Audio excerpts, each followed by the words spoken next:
Benjamin Franklin. Benjamin Franklin. Benjamin Franklin. These men spoke up for what they thought was right.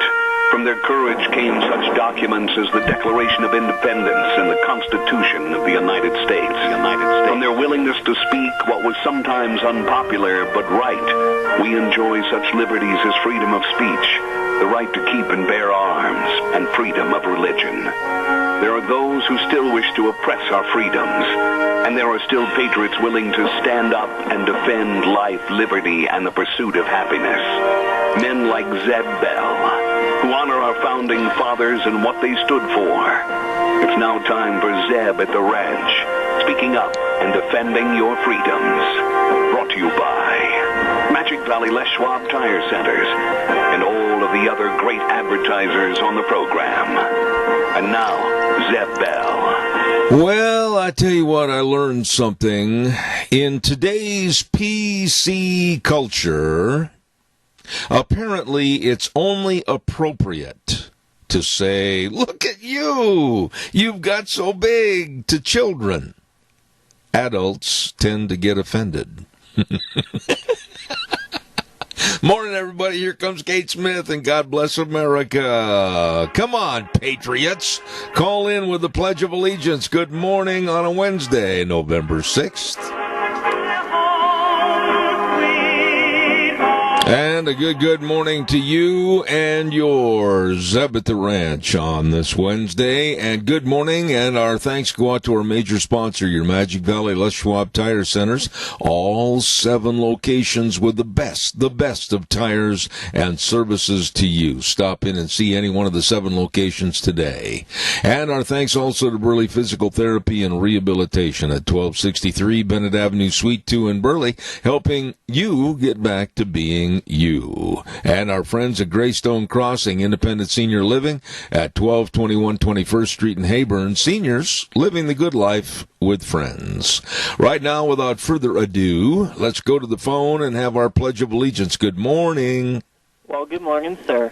I pledge allegiance to the flag of the United States of America and to the republic for which it stands, one nation, under God, indivisible, with liberty and justice for all. Thank you, Wheels. And right now, let's go to the weather forecast. And I think it's going to be nice the next couple of days. Our weather brought to you by K&R Rental at 256 South, 600 west of Hayburn. Roger and the crew are over there. You drive by on the Burley Paul Highway, and they've got a front yard that's just full of all the construction equipment you need. I mean, they got the excavators, they've got all the tractors, they've got everything over there. Please don't forget K&R Rental for the best of tools and equipment you need to finish any kind of a project. Number to call, 678-3122. K&R Rental on the Burley Paul Highway. And right now, here's Gina with the weather. Another nice day here in the valley as we are slowly making our way towards the weekend, and this high-pressure system that we have is going to be sticking around at least through the weekend. For today, we're looking at sunny skies, high of about 59. Winds are going to be out of the west-northwest at about 6 miles an hour. Tonight, mostly clear skies with a low of 29. Tomorrow, another nice one, sunny skies, high of 55 with an overnight low of 30. By Friday, sunny skies and 60 with an overnight low of 31. 62 for Saturday, and then looks like 58 for Sunday. Veterans Day Monday, sunny skies and 53. That's a look at your weather forecast for Zeb at the Ranch. Not too bad. Thank you, Gina. Appreciate it. And the weather again brought to you by Roger and the crew that get there early in the morning at 7 a.m. to serve you at 256 South 600 west of Hayburn. Up, that's what I said, on the Burley Paul Highway. K&R Rental. You can't miss them. Absolutely. And don't miss them because they've got all the tools and equipment you need. Number to call, 678-3122. K&R Rental. I want to say this right now. I need your help this morning. Everybody within the sound of my voice, if you got a phone handy, we're going to take a little poll, and I'm going to get you ready right now so that you can start calling in. And the question for today is, and then I'm going to do some other business real quick, if the presidential election were held tomorrow, would you vote for the re-election of President Trump or vote for a Democrat? Who and why? Give me a short response to that. I'm going to try to cram in as many calls as I can. Caller, I'll be right with you. Stand by. I got to get this in real quick. The Minidoka Ranger District is hosting an open house tomorrow, Thursday, November 7th, from 7 p.m. to 9 p.m. at the Cassia County Commissioners Chambers in Burley. And I'm telling you, folks, you need to be there. What they're trying to do is close a lot of land in the South Hills area that they say will help the public understand the proposed seasonal road restriction project. I don't like the word restrictions. I don't like closures. Everybody be there and we'll find out exactly what's going on. That's tomorrow night.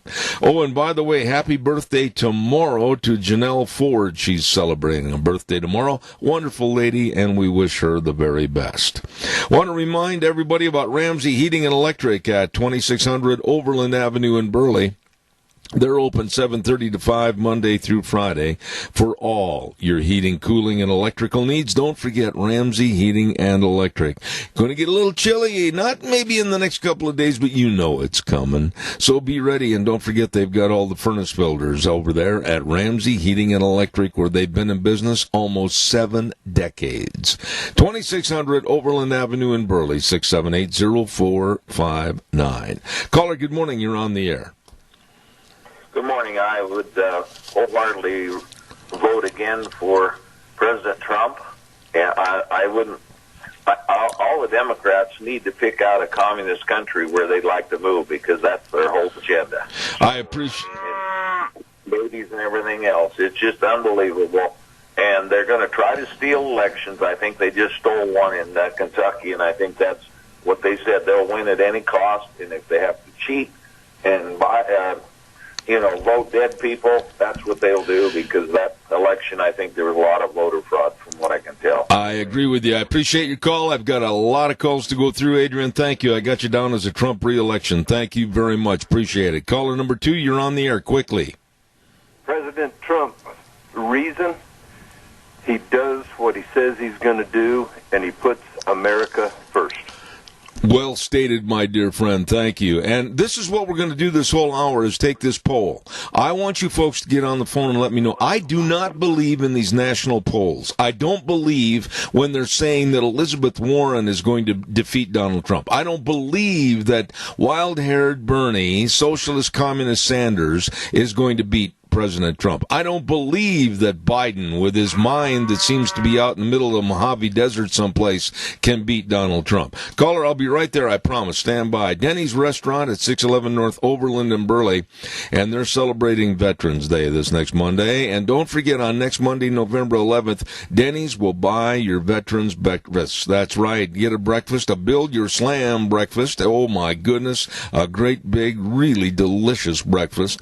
This will last from 5 a.m. to noon on Monday, and it's for all veterans, active and inactive, and retired military personnel. Just show your ID or your DD-214 form and dine in Denny's Restaurant, 611 North Overland in Burley, America's Diner. Wonderful people. Caller, go ahead. You're on the air, please. Yes, good morning, Zeb. I would definitely vote for Trump, because if the Democrats got in, our economy would collapse. All right, my friend Tony, I appreciate your call. You're right there, Johnny, on the spot this morning. Thank you very, very much. Oh, you're welcome. God bless you, man. Caller, you're on the air. Go ahead, please. Good morning. Liars figure that figures don't lie. And I'm in favor of Trump all the way. He's done so much for this country. And in our local election of yesterday, the 2 gals won. And why did they win? Because they got off their duff and went out and campaigned and advertised and everything.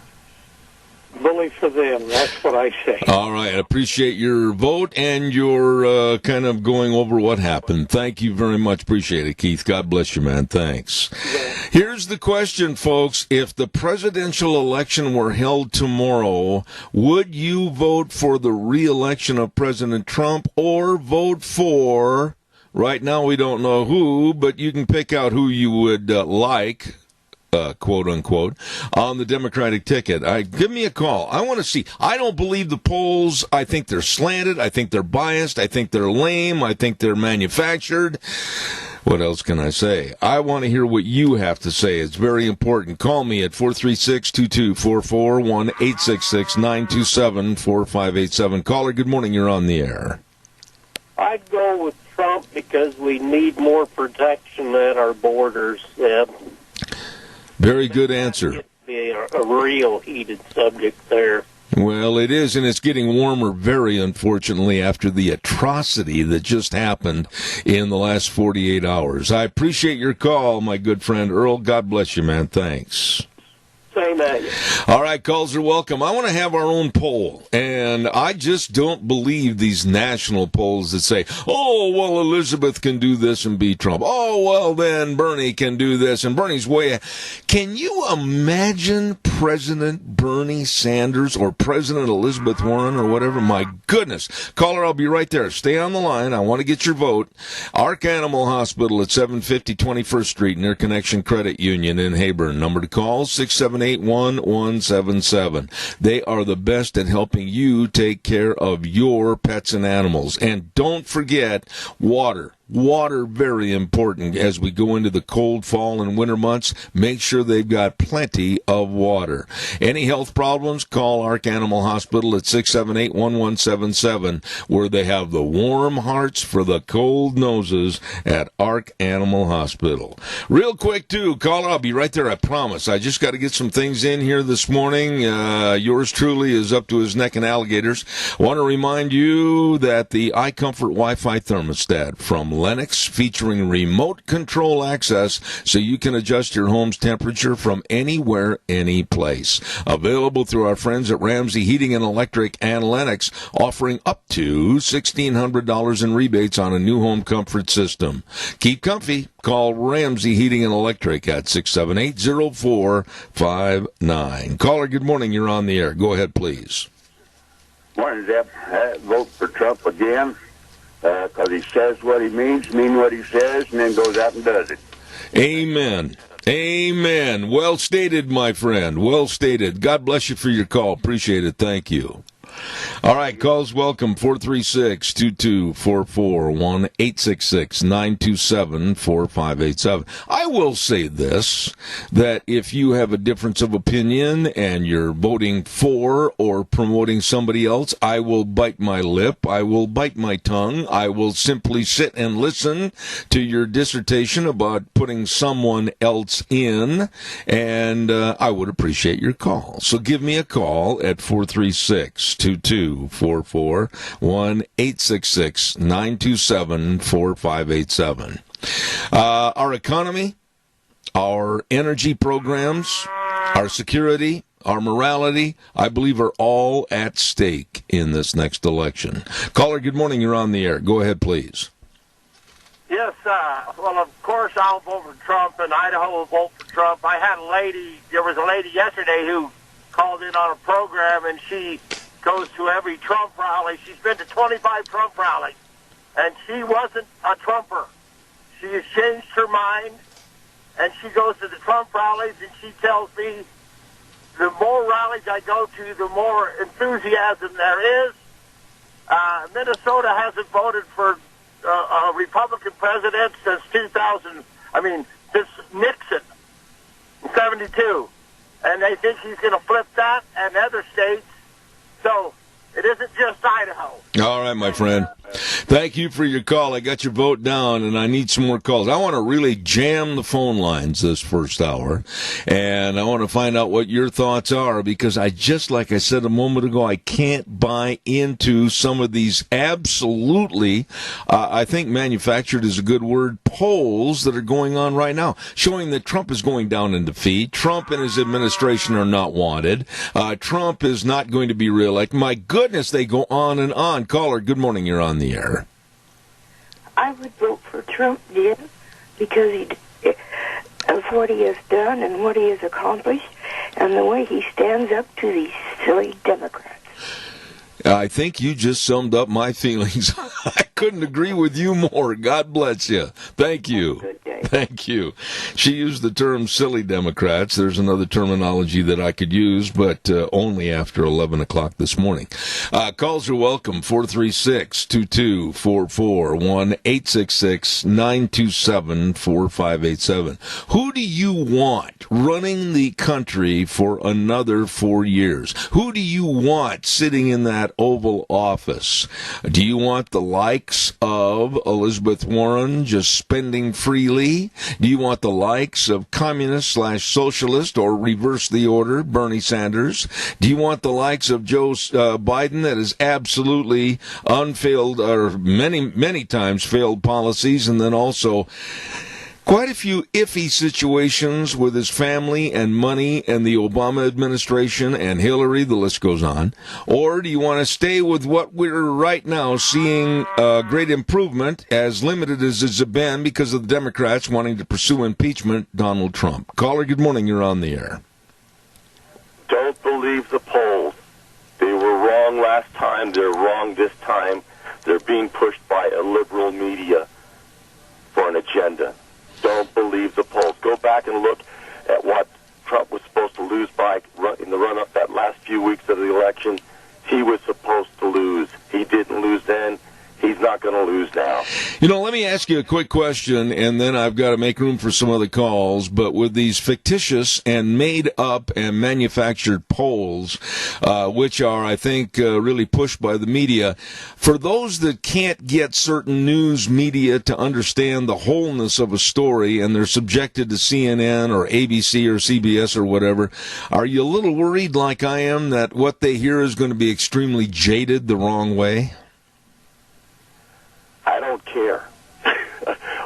all I care about is whether Trump wins or not.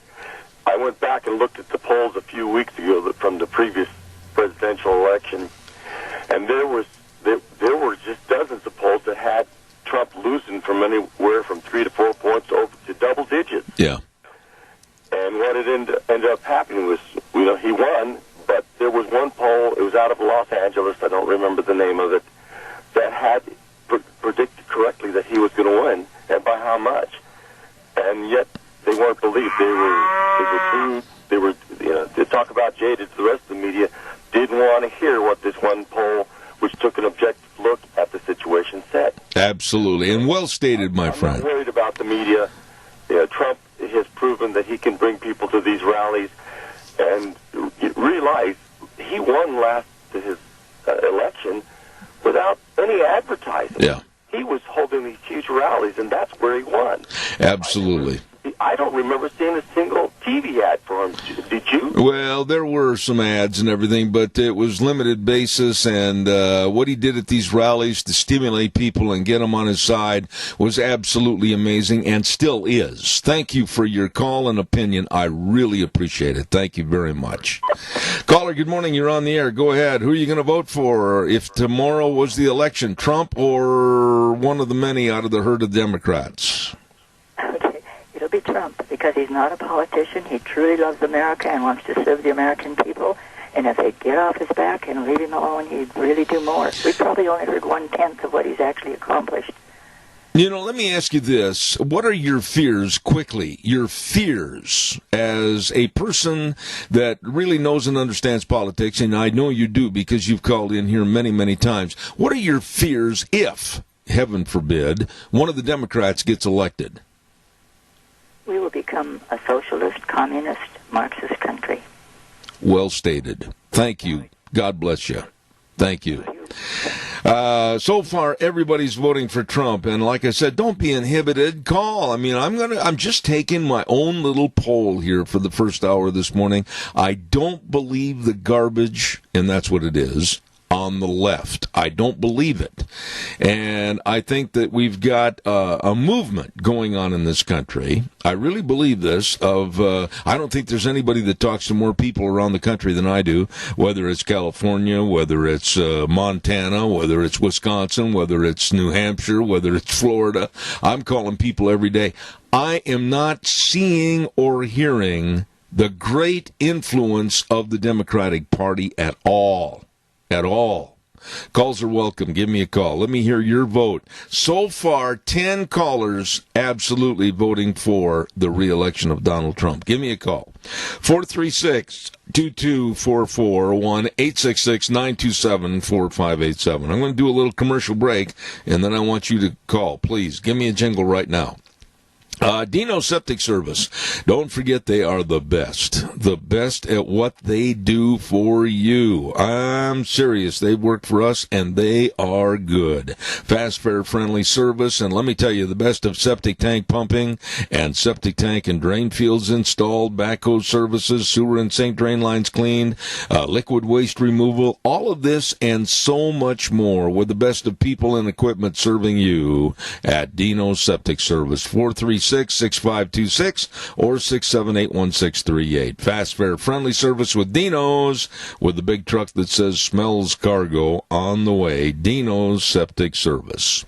By the way, quickly, don't forget on Mondays at 8:30, we give away a dozen cookies to Sophie's Chatterbox right there on the square in Rupert at 530 East Street, and a delicious restaurant. Wow! And what a bakery. They can make anything, and they do, at Sophie's Chatterbox. That's Mondays at 10:30. Give away a dozen cookies to Sophie's Chatterbox.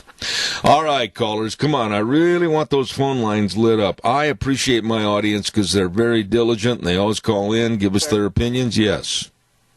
As your board op, could you go ahead and put me down as voting for Trump? I will do that. I will do that as my board op and engineer. And, it's just, he's doing good for the country. He's doing good for the vets. He got us out of the war in the Middle East and everything. So, he's on the fast track to making us a lot better, so he has my vote. All right. Wheels, thank you. That was well stated. I appreciate it. Very welcome. All right, calls. Come on. Light the phone lines up. Let's pretend it's Christmas morning with the lights on the phone. 436-2244, 1-866-927-4587. I really can't see a hole or a chink in the armor for President Trump. You might not like him. He's brash, he's arrogant, all of the above. I think to some extent many of us are like that, myself included. But the one thing he has done is absolutely, I think, work for the American people and work for the preservation of our constitutional rights and values. There's a lot of people who say, well, yeah, but this, I don't like this about him, and I don't like the way he tweets. You know what? I couldn't care less about his tweets. I couldn't care less about his brash manner.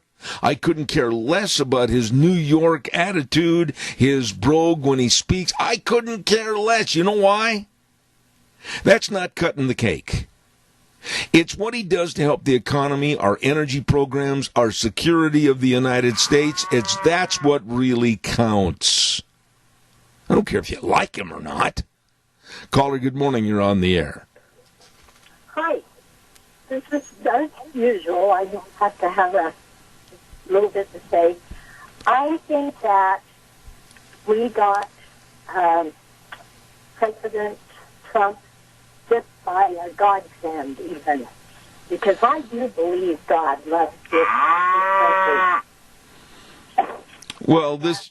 I just think we are blessed. You know something, I really appreciate your comment that way, because this country was founded on Judeo-Christian principles and with the Democratic Party, and I'm going to be blunt, I think they've got so much evil involved that are trying to take away from those principles. I'm scared, I'm worried, and I certainly absolutely appreciate what you said. So I've got you down as a Trump supporter, and I thank you for your call this morning. Thank you for answering. God bless you. Thank you very much. Caller number 2, you're on the air. Go ahead, please. Good morning again. I'm not calling for myself. I'm calling in behalf of my wife, who is ill, and her voice is not very good, but she overwhelmingly likes Trump, and I do too. Well, I want to say I didn't know Nancy was not feeling well, and I certainly hope that you'll extend our deepest concerns to her, and I hope she feels better shortly. Well, she'd like to have a voice in this, but she doesn't. You know, may I say something about that quickly? Whenever your wife or your spouse has a tendency to lose their voice for a short period of time, may I just say this to you, husband to husband? Enjoy it while it lasts. Yeah. One other thing I'd like to add to this. You hear about all these polls and everything, but I'd like to know, your listeners out there, how many of you have ever had a call on a poll, even a local one? I did once, but yeah, well, you can extend that to the barnyard and the feedlot. All right. Keith, God bless you, man. Thank you so much. Appreciate it. Thank you. Bye-bye. Caller number 2, you're on the air. Go ahead, please. Well, good morning, Zeb. This is your trucker buddy. Yes, sir. I would vote for Trump again because he has taken the economy that Obama nearly destroyed and has turned it around, a complete 180-degree turnaround, and I don't see any end in sight as long as he remains the president. Very well stated. Very well stated, my friend. I appreciate your call, and while you're out there on the highways and byways, drive safe. Thank you so much. That's in our business, and the economy is paramount. I know that's true. Thank you for your call this morning. I appreciate it. Have a good one. Bye-bye. All right, I want some more calls. I want to hit, if I can, before the news at 9 o'clock, I'd like to hit at least the 30 mark in calls coming in. So come on, help me. And the question again is, if the presidential election were held tomorrow, would you vote for re-election of President Trump, or would you vote for one of the Democratic possible nominees? Caller, good morning. You're on the air. I already called in, but I thought I would respond to the previous caller's question about polls, people calling up on polls. For some reason, I think it's because I have a Hispanic last surname, I get a lot of calls over the years. I've had quite a few, several from Democratic-leaning organizations who want to know my opinion. And more often than not, I lie to them. I lie to them because I don't want to give them the correct information that they want. And so I play along with them and tell them an untruth. And that's why I believe a lot of the polls are wrong. You know, you bring... I'm not the only one doing that. We're sick to death of these liberal polls calling up and asking us these questions. I agree with you. You know, I treat the polling, and tell me if you agree with this or not. Caller number 2, stay by. But I treat the polling somewhat on the same level as I do the robocalls. I just kind of brush them off my shoulder and go away. Yeah, I occasionally, I will answer some of them truthfully if they're asking other questions and they're not politically slanted. But for the most part, I don't tell them the truth. And then I wanted to ask you one question, and that is, are there any of the Democrats, not that you would vote for, but that you think even have a chance to win this election? Because the ones that they're pushing the most, I can't see how the top 3 or 4 can even win. Okay, I'm going to go out of the realm of, and caller number 2, stay by, I'll be right with you. I'm going to go out of the realm of feasibility or possibility because I don't think it is going to be possible for her to elevate herself to the point where she could get the Democratic nod. But I would say that and I'm not advocating her, I don't like her politics, I don't like what she represents, but she is cool. She is very measured in what she says and how she answers questions. The only one that I've seen that can stand at a podium, listen, and respond professionally is Tulsi Gabbard. You got that right. That's what I was going to say, too. God bless you for your call, man. Thanks. Appreciate it. Thank you. Caller, good morning. You're on the air. Go ahead, please. Hey, Hoss, this is the chief. Yes, sir. Can you understand me? Yes, sir. Go ahead quickly, please. I don't have my teeth in. Okay. Hey, Trump, of course. He reminds me of me and you. We're tough guys. You know, and I appreciate that. You know, Chief, real quick, short answer, because I've got a ton of things to do, but when you say he's a tough guy, yeah, he's got a belligerence, he's got an arrogance, he's got a, yes, I'm going to get it done attitude. I like that. It's not a milquetoast kind of a spineless attitude. Me too. He gets right after it, and these libs, they seems like they could either pay you off, kill you off, or discredit you and ruin you. You know, it's just a bunch of BS. God bless you, man. I appreciate your call as always. Thank you. Take care of yourself. Appreciate it. Thank you. The question is, and I want to hit my magic number. I want to try to get 30 in this hour. Come on, help me. 436-2244, 1-866-927-4587. The question is simply this. If the presidential election were held tomorrow, with all the garbage and all these negative polls against Trump and his administration and everything, would you vote for re-election of President Trump, or would you vote for one of the Democrats? Who and why? Caller, good morning. You're on the air. Hi, I'd vote for President Trump. He runs the country like a business, and I love that he pulled out of the UN. I love that he doesn't like war, and I love that he's trying to establish border security. Let me ask you... He gets a little brass on Twitter, but I don't blame him. What everybody throws at him, that you got to retaliate a little bit and let some emotion off. Absolutely. Let me ask you a question on clarification. Let me ask you for a... Controlled by the CIA, I believe, Moss controls, and I don't believe any one of their polls. Absolutely. And I think the deep state is scared, but I still think they've got a lot of power, and that scares me to try to get these socialist, liberal place in our country, and I'm worried too, just like you. God bless you for your call this morning. Thank you so very, very much. Thank you. Well stated. One note of clarification I just wanted to mention. I think she meant that he pulled out of the Paris Climate Accord, didn't pull out or revoke the UN from the United States, but just the revocation of the Paris Climate Accord, which I absolutely salute him for. And I think that also put a lot of these liberal loons that are so green that they absolutely can't get out of bed in the morning. I'm in favor of it. Calls welcome, 436. Wheels, did we have another call coming in? I'm sorry. I lost track. No, you're okay. All right. Call 436-2244, 1-866-927-4587. Simply put, would you vote for Donald Trump for re-election or one of the Democrat herd? Caller, good morning. You're on the air. Good morning, Zeb. I voted for President Trump the first time, and I certainly would vote for him the second time, and I wanted to pass on my wife's vote. She's going to vote for Trump as well. And why, quickly? I love it that he's taken on the media, that he's straightforward, he fights with them. I think it was the smartest thing he's done. I think this country would be lost if we hadn't had Trump the first time. Let me ask you a quick question, short answer. Do you have family or friends in other areas of the United States that you have talked to about this subject? Do they share the same attitude? I'm afraid not. I have sisters. They're liberals. Oh my! Freebies. Can you invite them over for Thanksgiving and try to brainwash them? They live too far away, and it would be a fight.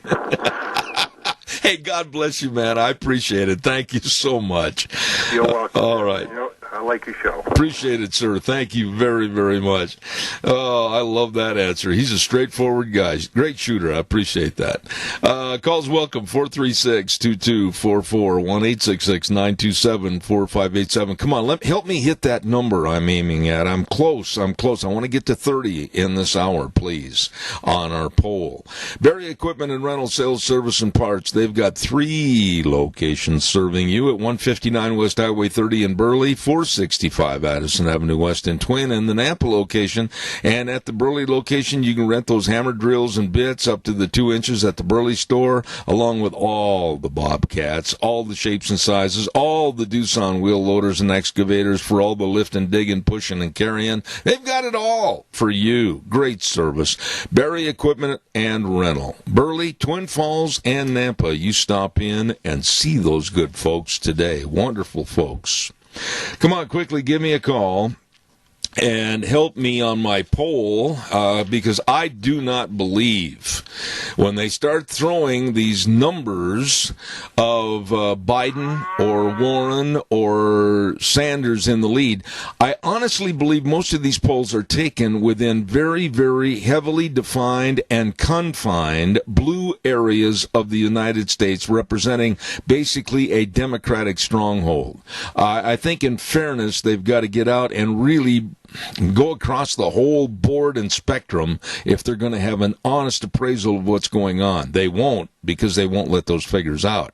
Caller, good morning. You're on the air. Well, the polling is meant to influence people's, thoughts. And so they intentionally skew it. And, of course, they want to believe that they are doing, that they're getting a fair poll, but they know they're not. So, in the end, you have polls that are meant to change people's minds, but in the end, what poll is the one that actually said that Donald Trump would win? Rasmussen and maybe something else. So, you see, they are skewed, and then they tap from a heavily populated, let's say they do 60-40 or even 70-30. They tap 70% Democrats and 30% Republicans. And you've got to remember this. It's a landline thing. And the people, landlines are, it scares me that they're a thing of the past. Yeah. All hell breaks loose. We're going to need them. Have you voted already, caller? Have you voted, Randy? Yeah, yes, I have. And I wanted to throw my daughter, my son-in-law, and my wife in there also. Holy cow, hold on a minute. Daughter, son-in-law, and wife. Okay. Why, Tulsi Gabbard would scare the hell out of me, but the Democrats are so insane, they'll never let her in. But they would take her if she would win. Okay. Easy. All right, Randy. Appreciate your calling back. Thank you very much. And again, quickly, I want people to call. I want to hit my magic 30 number.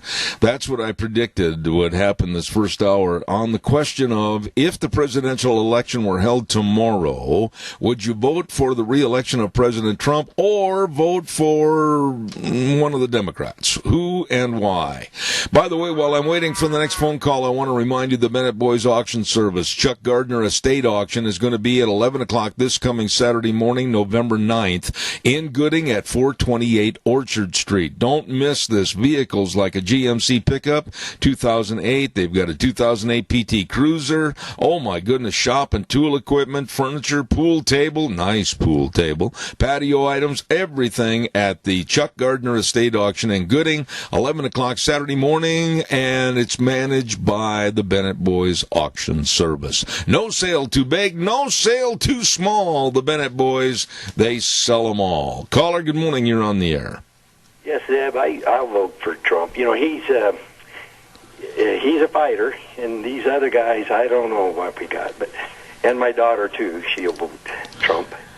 So I appreciate it, sir. Thank you very much for taking the time to dial the number. That meant a lot to me. Thank you. God bless. God bless. Thank you. So far, it's just absolutely 100% for Trump. Now, I know we're in a conservative area. I know we're in an area where the Democrats and their philosophy, that boat won't float. Hopefully, never. And I realize that. But I cannot buy into these polls of Warren, while she'll lead us and do all these great things at the same time of promoting $52 trillion in Medicare for all. And, the Green New Deal. And, excusing all the debt to the college students and maybe even considering a monthly stipend check to all families across the United States that are poor and destitute. We'll give them $1,000 to get up off their feet. Yeah, right. Give me a break. Money, money, money. Higher taxes through the roof. So again, the question is, if tomorrow were the election, please give me a call. I want to hit my magic number. I need your help. If the presidential election were held tomorrow, would you vote for President Trump re-election or vote for one of the Democrats? Who and why? Give me a call. While I'm waiting for more calls, please don't hesitate. Give us a jingle. I'm going to do the weather forecast real quick. And the weather forecast brought to you by Mount Harrison Audiology and Hearing Aids. And they are, as you know, right behind the Minidoka Hospital across from the emergency room. Caller, don't go away. I'll be right there. And they urge you to call for a hearing screening today. And that number I want you to call, new number, and absolutely write this down. Give them a jingle, 417-8799. That number again, 417-8799. They are the best at helping you with your hearing health. Mount Harrison Audiology and Hearing Aids. Please call them today. Right now, we're going to listen to Gina and the weather. I'll be right back. Another nice day here in the valley as we are slowly making our way towards the weekend, and this high-pressure system that we have is going to be sticking around at least through the weekend. For today, we're looking at sunny skies, high of about 59. Winds are going to be out of the west-northwest at about 6 miles an hour. Tonight, mostly clear skies with a low of 29. Tomorrow, another nice one, sunny skies, high of 55 with an overnight low of 30. By Friday, sunny skies and 60 with an overnight low of 31. 62 for Saturday, and then looks like 58 for Sunday. Veterans Day Monday, sunny skies and 53. That's a look at your weather forecast for Zebeth Duran. Don't forget, during the week of November 11th through the 15th next week, stop by Mount Harrison Audiology and Hearing Aids and Rupert Veterans, and they've got a small gift as a token of their gratitude to you at Mount Harrison Audiology and Hearing Aids. Wonderful people. Caller, good morning. Thank you for your patience. You're on the air. Go ahead. Yes, of course, Trump, and because he's the only one that will stand up to our crooked politicians. Let me ask you real quick, what are your biggest concerns as you look at the Democratic minefield that might explode in our face with either Biden or Warren or possibly Sanders or somebody else that might creep through the woodwork, etc.? What are your biggest fears if a Democrat gets elected? Well, I think it was said best by the lady, socialism, Marxism, communism. We're all going to be looking at that with the Democrats. Absolutely. Sir, thank you for your time on your call. Thank you very, very much. Appreciate it. All right, I need some more calls, and I need them in a quick succession, so give me a call at 436-2244, 1-866-927-4587.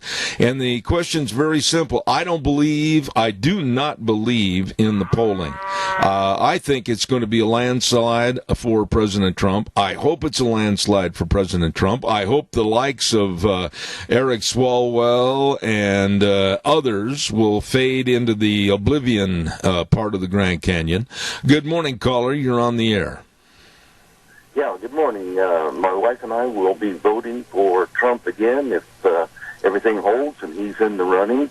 The main reason is because of climate change. So far, he's against that, and I'm sure communism would prevail if the Democrats get in.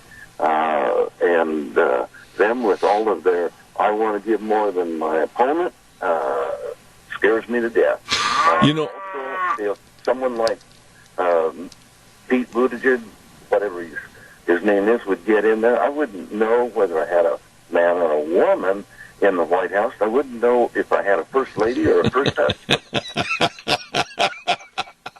I'm chuckling because I just had a conversation about that yesterday with another party. God bless you, sir, for being forthright and honest, and very much appreciate your call. Thank you very much. Thank you. God bless you, man. Thanks. Caller, good morning. You're on the air. Go ahead quickly. Yes, sir. My wife and I both for Trump, and about anything I could say has already been said about how and why. You know, Larry, I always appreciate your call. I really do, because you always have kind of an interesting commentary. Real quick, if the likes of Elizabeth Warren were voted in as president, what is your biggest fear that would happen to you? Well, that would happen to me. I don't know how I would adjust to the socialist ideas that they have. Not well at all, I know. All right, my friend. I cannot see healthcare system for us older folks being any better than what it is right now with anything that's proposed by them anyway. All right, Larry, I appreciate it. God bless you, man. Thanks for your call. Appreciate it. Thank you. All right, folks, come on quickly. I've got enough time for, well, quite a few calls if we hurry and get them in. 436-2244, 1-866-927-4587. I'm just going to be really honest with you, and I don't want, and I'm going to state this, I'm not trying to jade your opinion. Well, maybe I am. I don't want the people like Joy Behar from The View. I mean, this blowhard woman that absolutely knows nothing and spouting her arrogance over conservative politics and conservative people in general. Or Beto O'Rourke, Rosie O'Donnell, Jane Fonda. I mean, she's back in the news again at 81 years old. She's an idiot. And then we're talking about Elizabeth Warren, Antifa. We're talking about Black Lives Matter. On and on and on. I don't want those people and or those organizations to take over and fragment and tear apart our United States of America. Don't want them. Don't want them. And it would be an open door for them. Caller, good morning. You're on the air. I talked to my mom about your poll you were having. She wanted me to call back in and let you know she's voting for Trump. God bless your mom. How old is your mom, by the way? She's soon to be 85. Would you give her a big hug and a kiss from Zeb at the ranch and tell her 85 more? Okay, I will. God bless you. Thank you very, very much. Okay, I need some more. Quickly, 436-2244, 1-866-927-4587. You know, I'm very concerned about one other aspect that America could and very might possibly lose, and that's any kind of a morality. Now, I know there's people out there that are probably raising their eyebrows and saying, are you trying to tell us that Trump is a moral person? I'm not bringing that into it at all. But I will say that you look at what he has done to help support and promote Christianity and morality in this country with good family values, etc. I dare anybody to tell me that I'm wrong. He's done a very good job on that. And when I listen to the evil on the left, it scares me. Caller, good morning. You're on the air. Yeah, me and my wife will both be voting for Trump. And why? I like his work ethic and what he's trying to do over at China with the trade imbalance. Real quick, you just said something that I think needs to be elaborated on quickly. His work ethic. This man has put a lot of time and effort and personal time over time into doing and correcting things, and he's not even getting a paycheck. That's right. I think that's pretty impressive that person with his amount of money that he has, he wouldn't have to work another day in his life if he didn't want to. Amen. Hey, God bless you for your call. Thank you so much. You're welcome. Thank you. That man brought up another good point, too, and that's China. Trump has really exposed the danger of China, much, much more so than Russia. I mean, don't give me this garbage about Russia. I'm not concerned about them at all. At all. It's China that scares me. 436-2244, 1-866-927-4587. I'm going to do this, and then I've got time for a couple of more. Give me a jingle, please. Don't forget your Magic Valley Les Schwab Tire Centers. All 7 locations serving you. Keyword serving. With the best of tires. All the sizes, all the tread designs for all the vehicles. Whether it's a car, pickup, SUV, trailer, boat trailer, horse trailer, whatever it might be. They've got all the tires. And boy, I mean, they come at a high lope out the door to say, can we help you? You bet they do. And the best in brake service with highly trained brake technicians and front end alignment, shocks and struts, batteries. Better check your battery. Colder weather on the way. All of this and more with Lane and Rupert, Dave on Blue Lakes and Twin, Mike and Buell, Mike and Jerome, the Twist family in Paul, Daniel on Poline in Twin Falls, and Trent on Overland in Burley. The best. Your Magic Valley Les Schwab Tire Centers. Here's the count so far. We have had 24 actual phone calls and 31 votes for Donald Trump's reelection. 24 actual phone calls and 31 votes for the reelection of Donald Trump. And on the other side of the coin, none. That's all the more reason that I think these polls and the reasons and the questions and the way the poll questions are submitted to the listener and everything are garbage. Absolute garbage. Come right down to brass tacks. Would you vote tomorrow for President Trump re-election, or would you vote for a Democrat? And we're not seeing anybody say they want someone on the left, someone that represents the demented Democrats, somebody that represents an evil and very costly party, the Democratic Party. None. Nada. Got to take a break. I'm going to be off for about 7 minutes and be back with more Zub at the Ranch. Wheels, take it away. Thank you, callers, for all your help.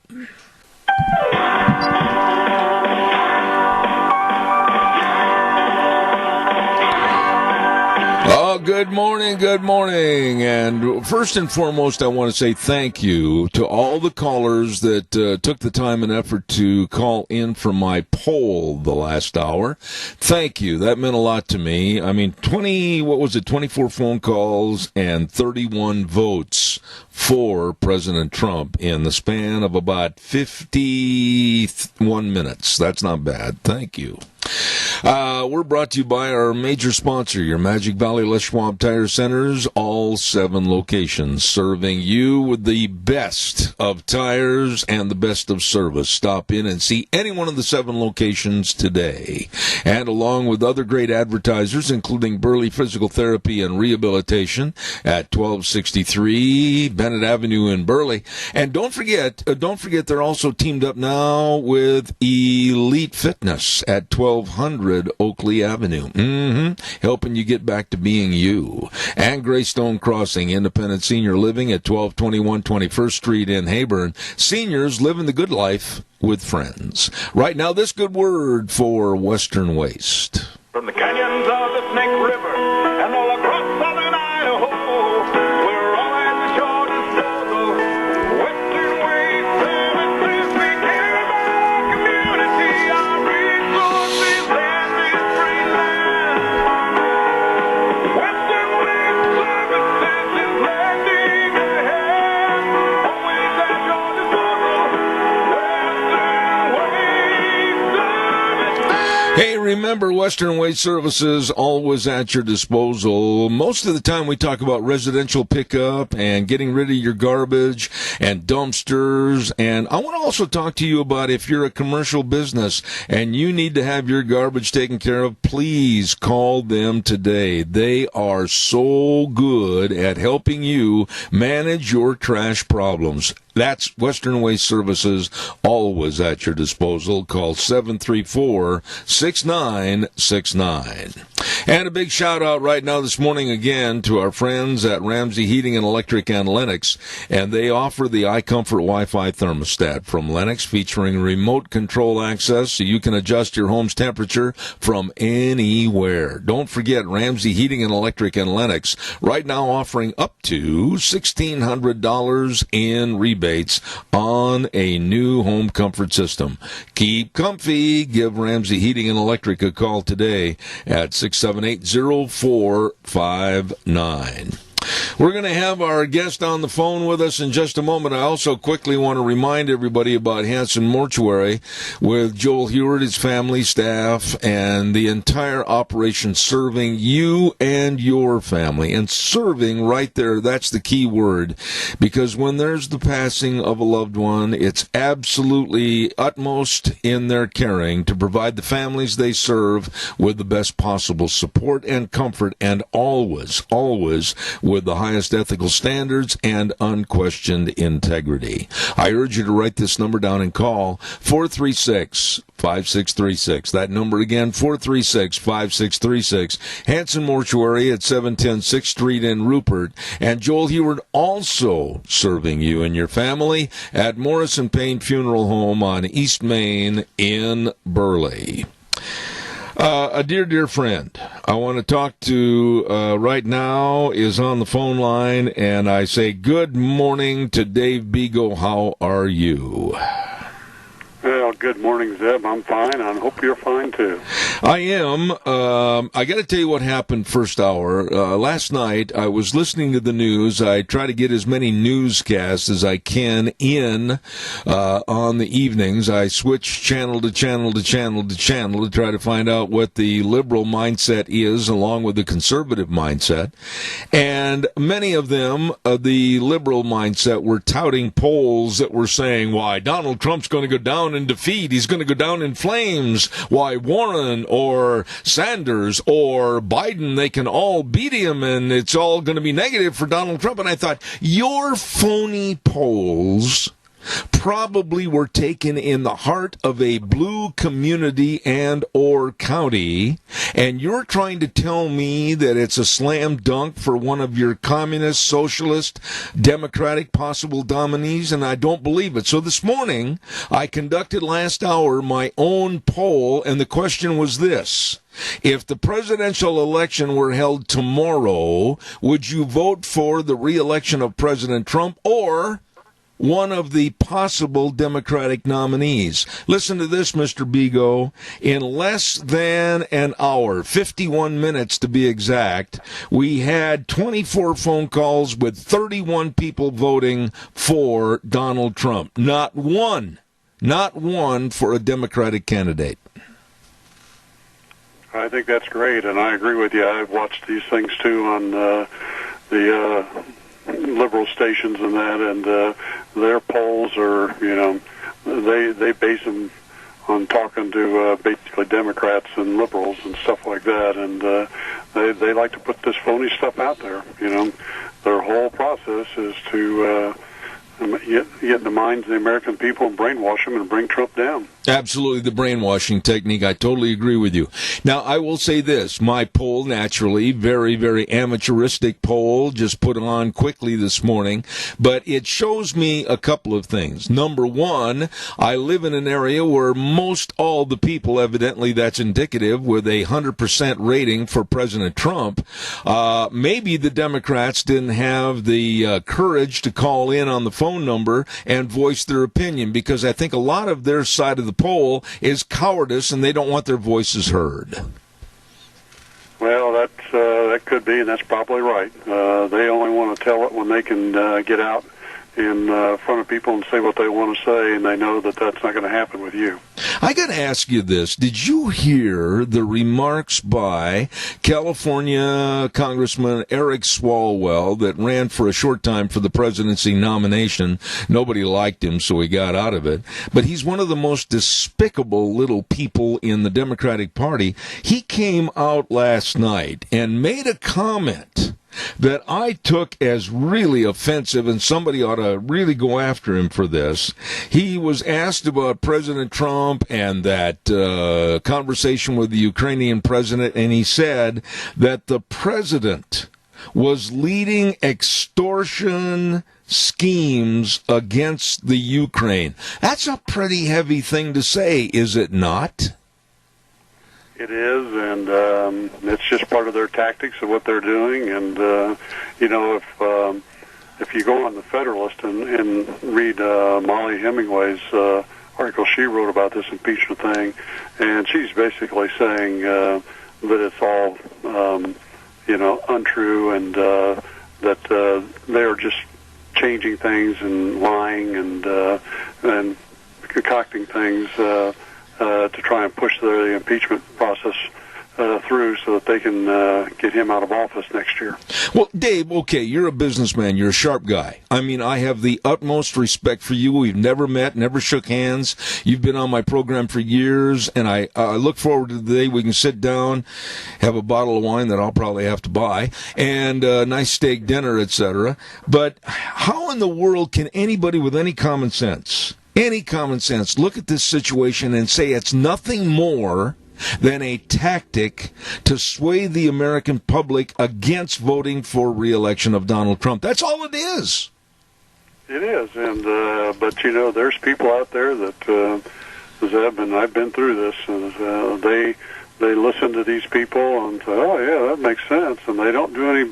They don't step back and think about it and do any background research on it or anything like that. And and again, in Molly Hemingway's article, she says for impeachment to have even a scintilla of legitimacy, it must be broadly bipartisan.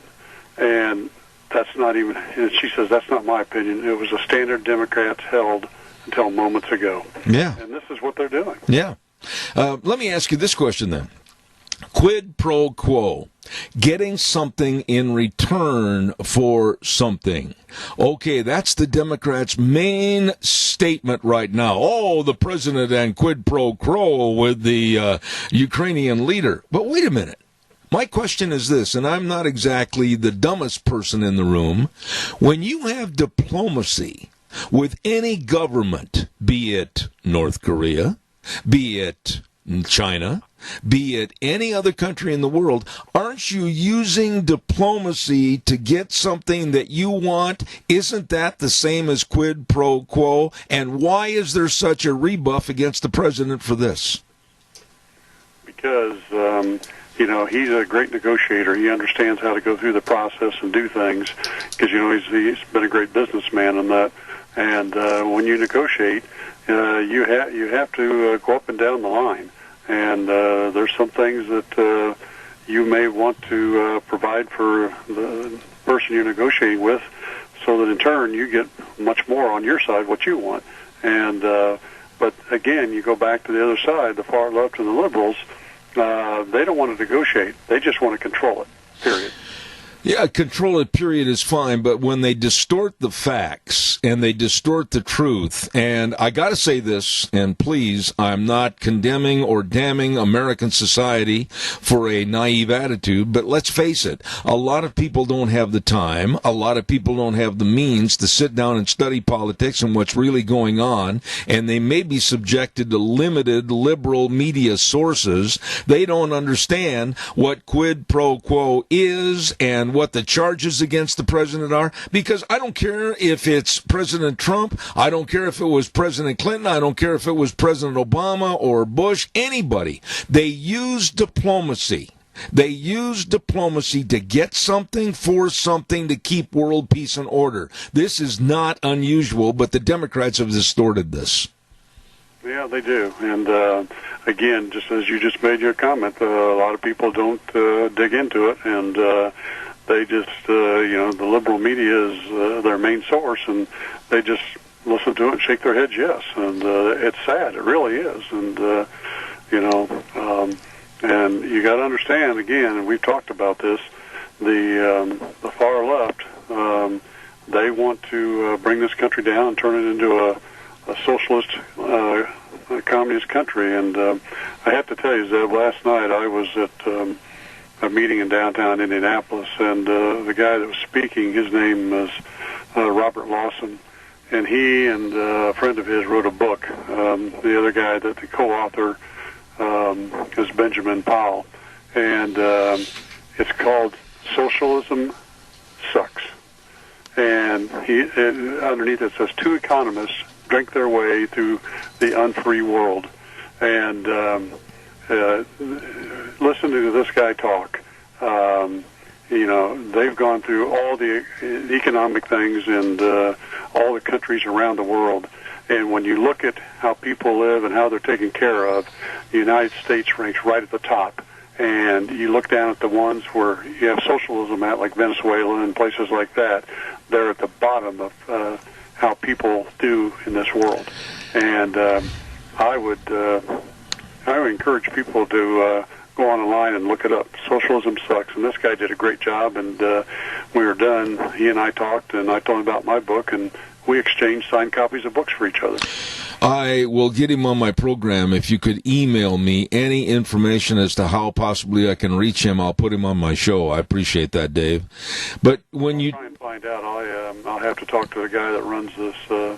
It's called the Bastiat Society, and they had this program, and I'll talk to the guy that runs it down here in Indianapolis and see if he can get me the Robert's contact information. Okay. I would really appreciate it, because I've got to ask you, with all the contacts and all the people that you know through your business and through your personal relationships, through your golf course, everything, I mean, where is the breakdown in understanding? That's the key word I'm going to ask you about. Understanding socialism and its evils. Where did we fail? How did we fail? And how can we correct this? Because people that you would think have a brain and they're not going to be led by the hand over a cliff, they're advocating socialism, and I can't figure out why.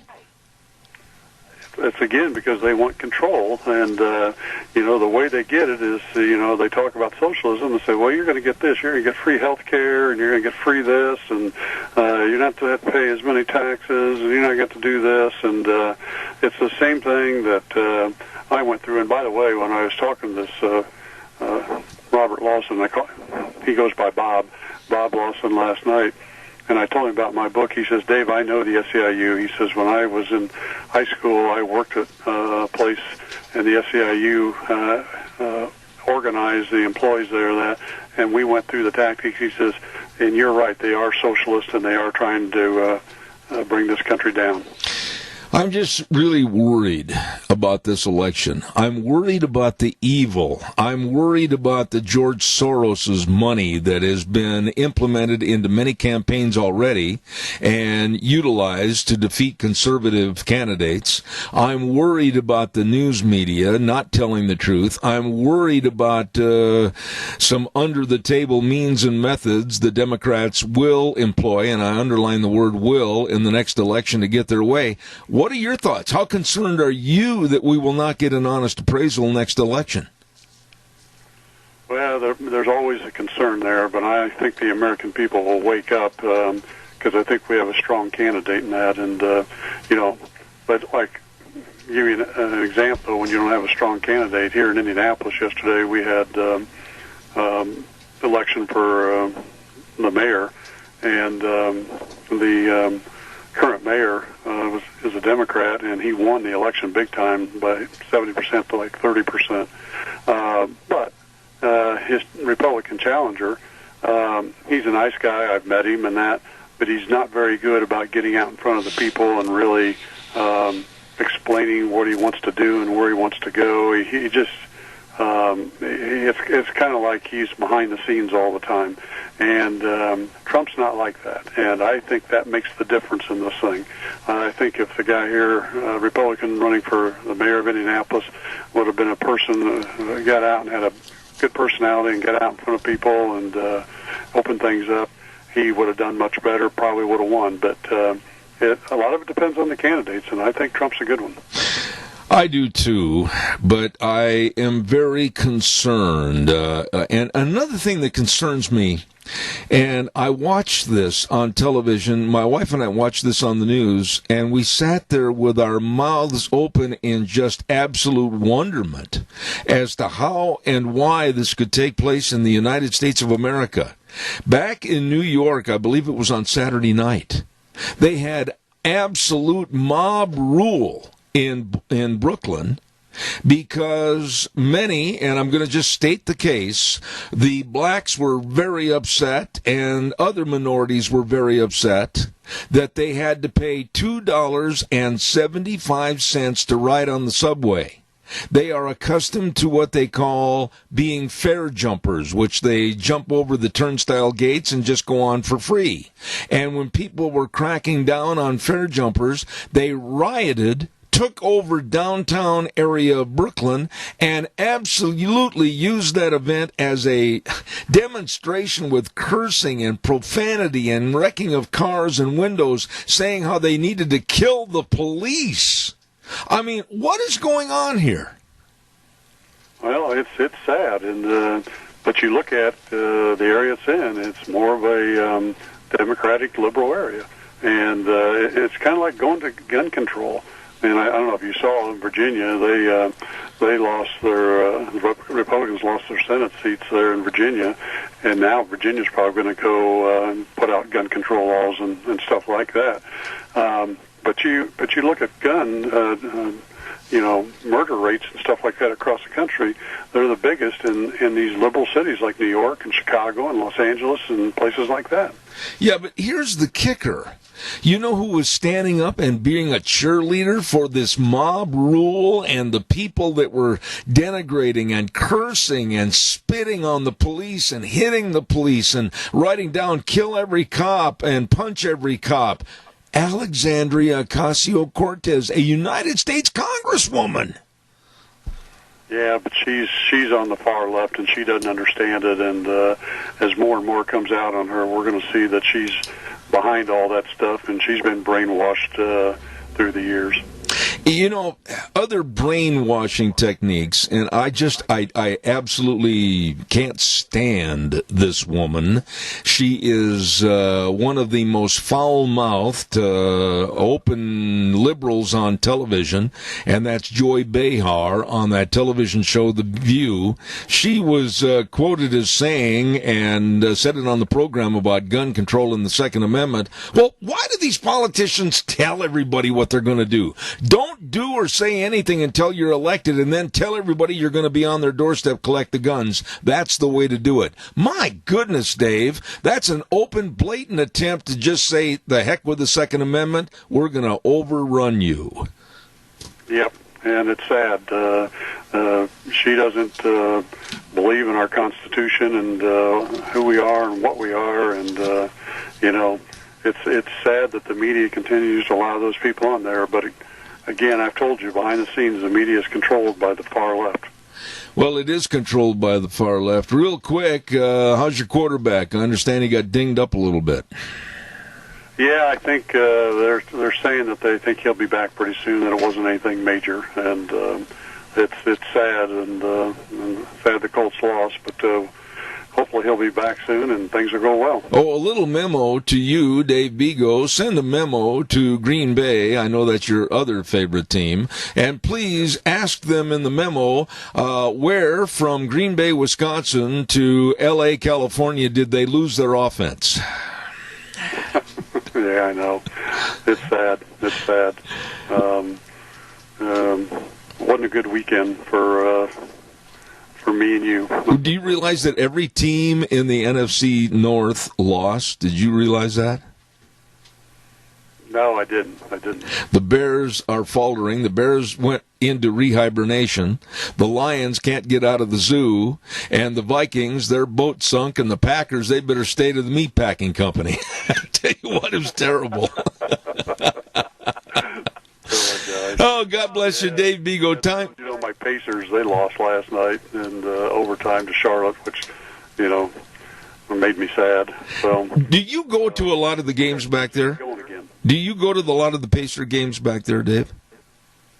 I go to 6 or 7 a year. I mean, we've got tickets, but we allow customers and employees and friends to use them, and they like the seats that we have, and so we try to be kind and share.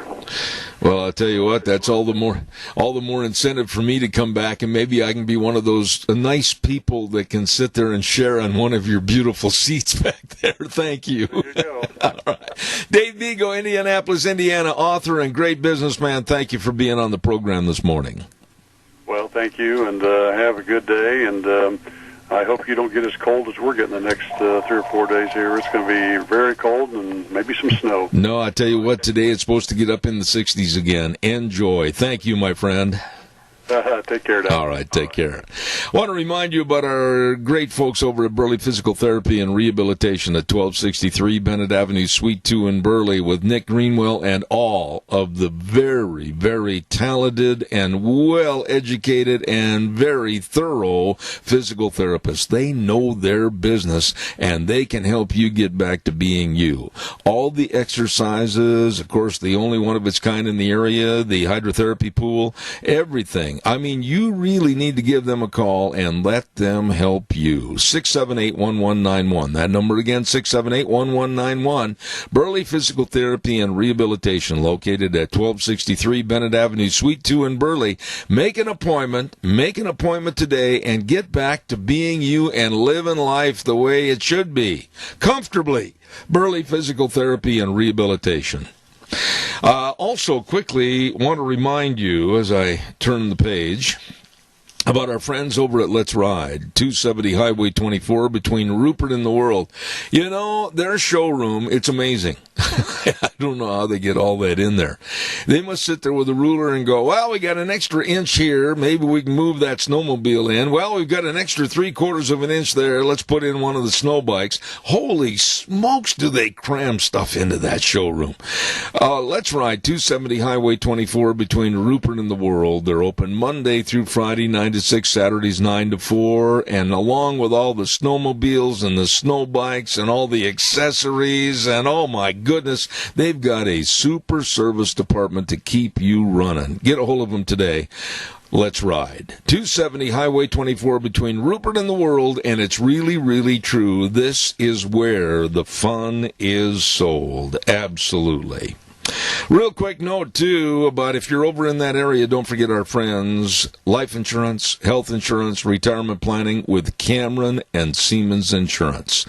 I'll tell you, they are very dedicated and responsive and devoted to serving you and helping you, your family, and your business, so please don't put it off. Call the number 436-4424. That number again, 436-4424, the best. Cameron and Siemens Insurance in Rupert, serving you.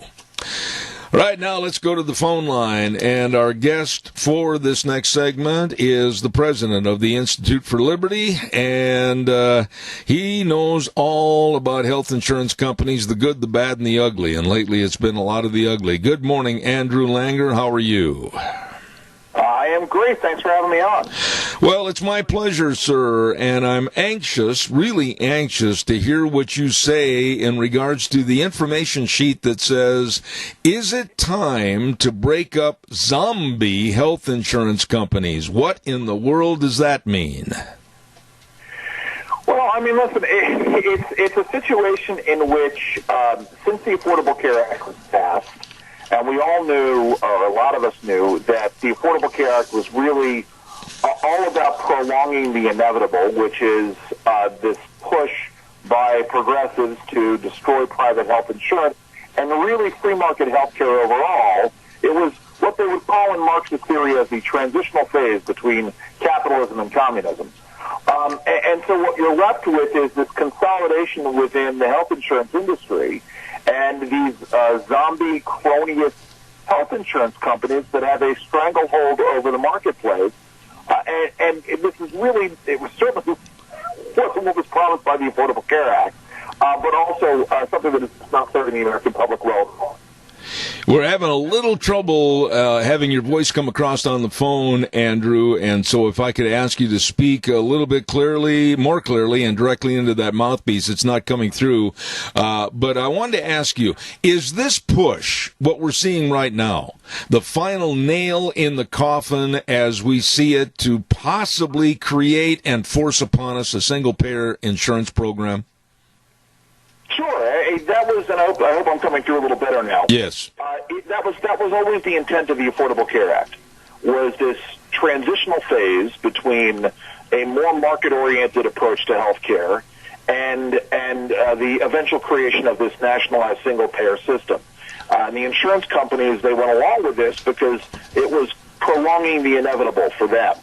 They can make more and more money out of this, squeeze other people out of the marketplace, and essentially exacerbate the pre-existing conditions that have plagued our healthcare system for decades now.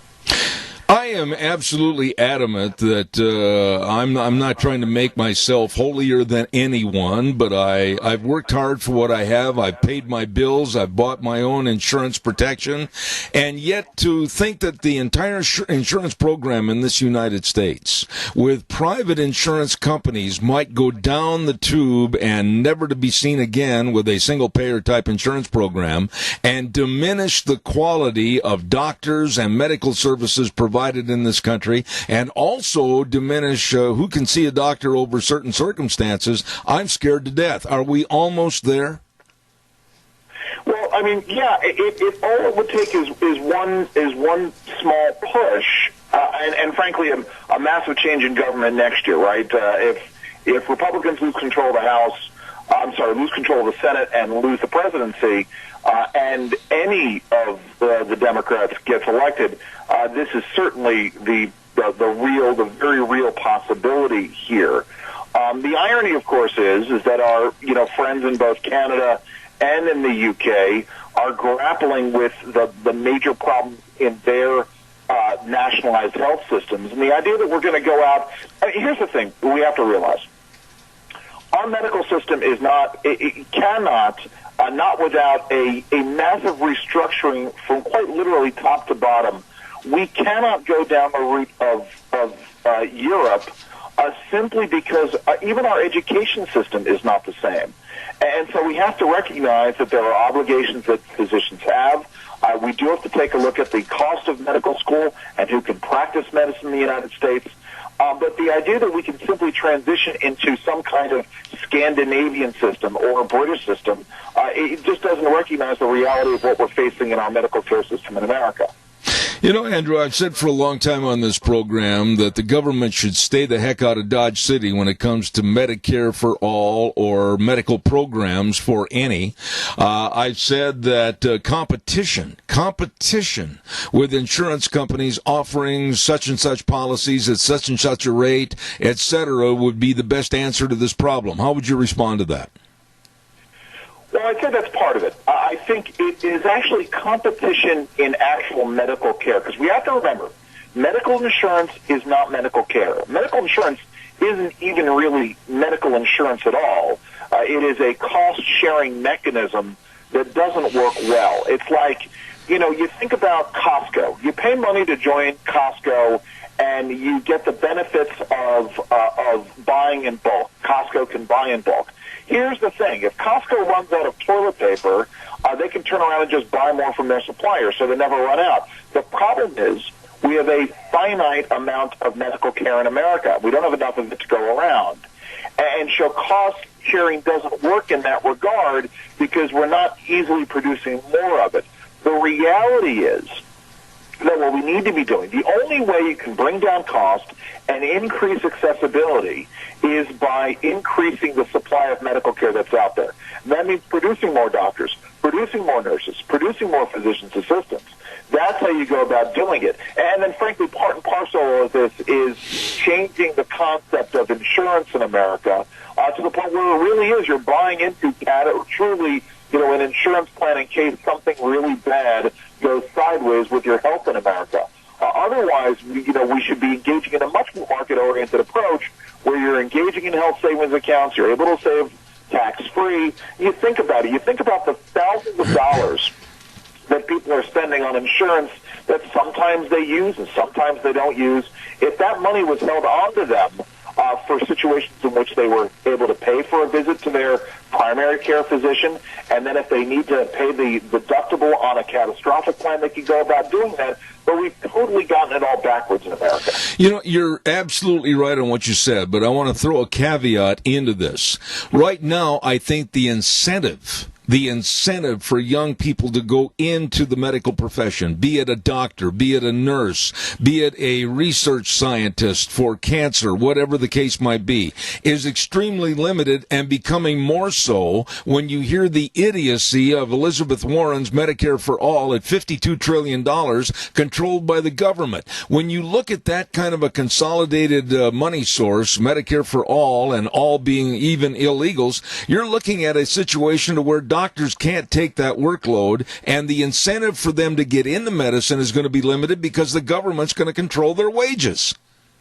That's exactly right, Zeb. It is a situation in which there are fixed costs. If medical school, right, if you come out of medical school with $200,000, $300,000, $400,000 in debt, how can you possibly take a job where someone is going to be paying you? I mean, you think that $100,000 a year is, well, $120,000 a year is a tidy sum. But if you're coming out of med school with a massive debt, it's nothing else, especially then when you factor in health insurance or malpractice insurance costs that go along with it and practice costs.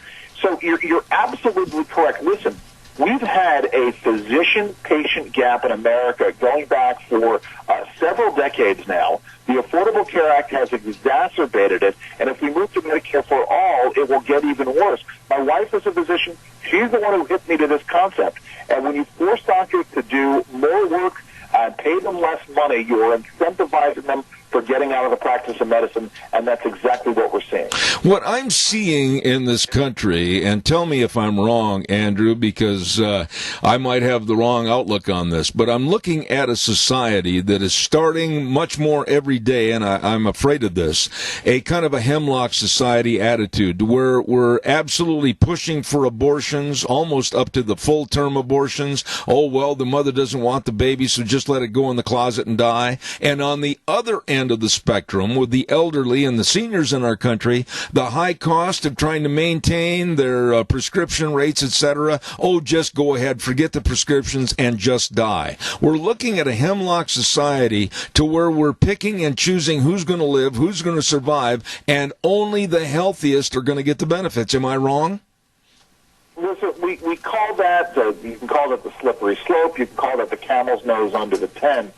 But this is interesting because my friend Jenna Reeves, who is an author, she wrote a book called The Legal Basis for a Moral Constitution, and she talks about a lot of these things. And I've been a small L libertarian in many ways for all of my life. I think I've transitioned more into the conservative side of things in recent years, and part of it is because of this unrealistic worldview that a lot of my colleagues in the libertarian community have.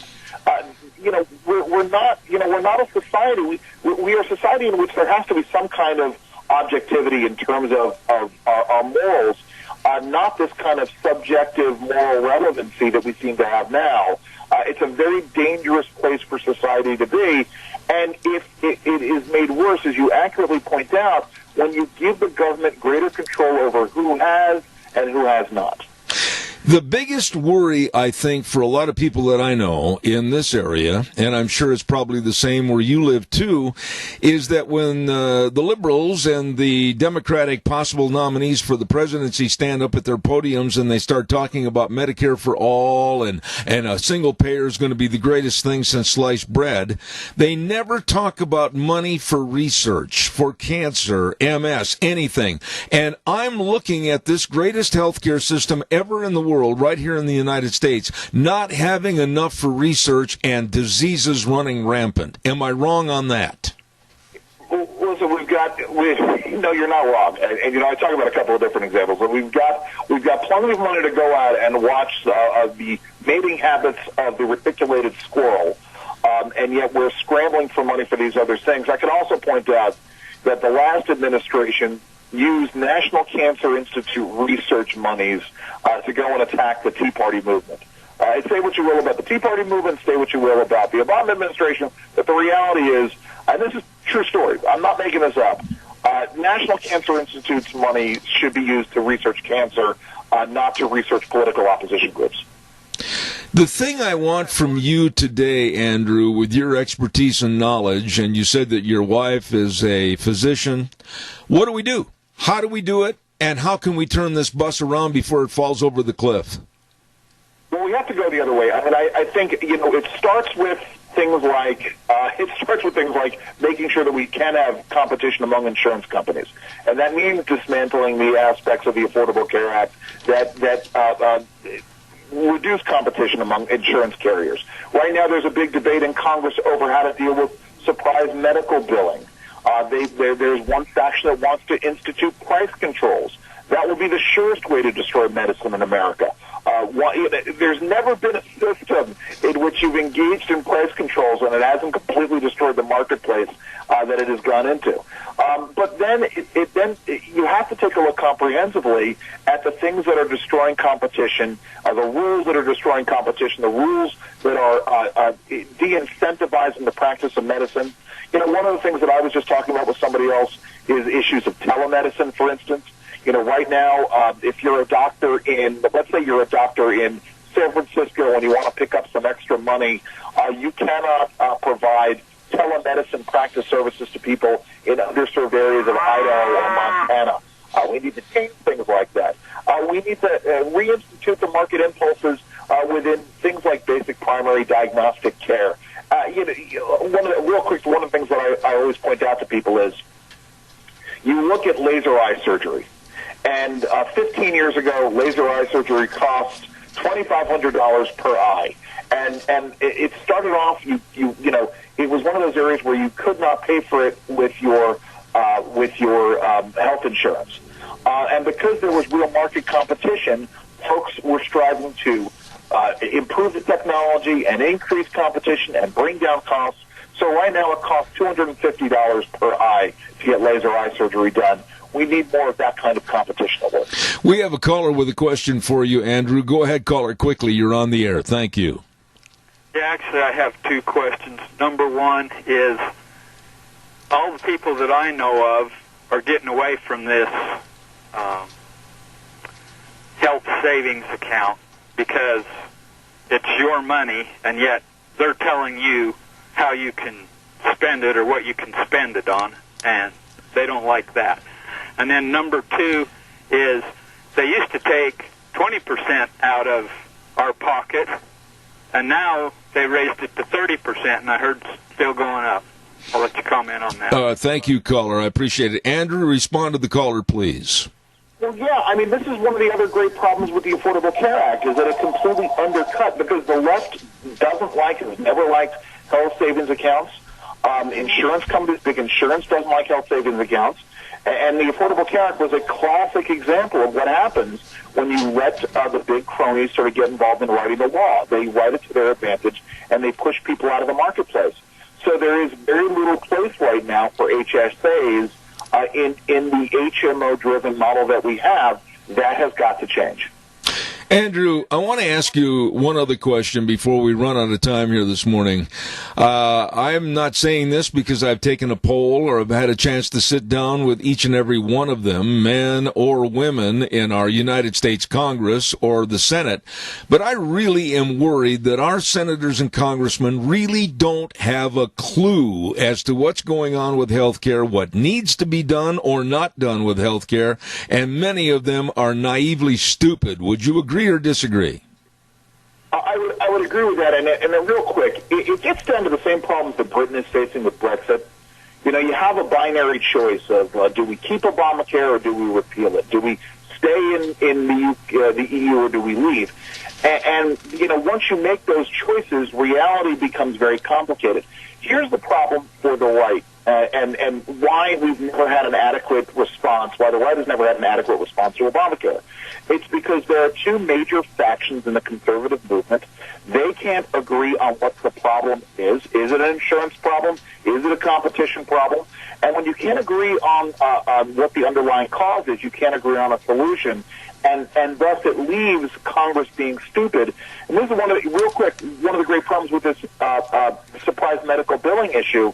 They are so unable to figure out what they're doing with this that they want to send it over to Health and Human Services for Health and Human Services to negotiate the solution here. That's not what Congress is supposed to do. Congress is supposed to take a stand and do its job. Andrew, do you think that this issue, as a sole entity, will be the straw that breaks the camel's back in the 2020 presidential election? What are your thoughts on that? I mean, I think it's probable that it's going to be a major factor in this. Whether or not it's a straw, I don't know. But this is one of those areas where the Trump administration needs to demonstrate in a material way how they are making people's lives better from a healthcare perspective.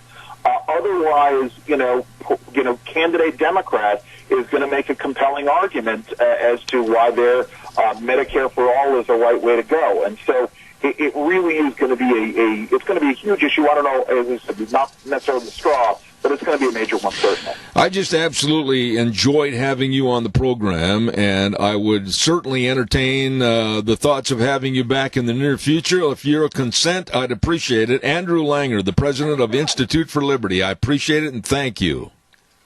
Thank you, sir. God bless. Thank you very much.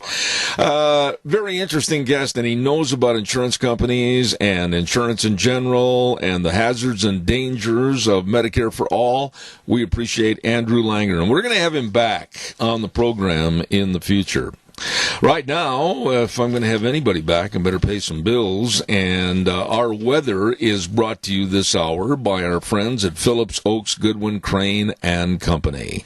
They've been providing accounting services to the Mini-Cash area for well over 50 years. Absolutely the best in tax return preparation, business consulting. You have questions, they can help with the answers. Retirement planning, financial statement preparation, all of this and really a whole lot more.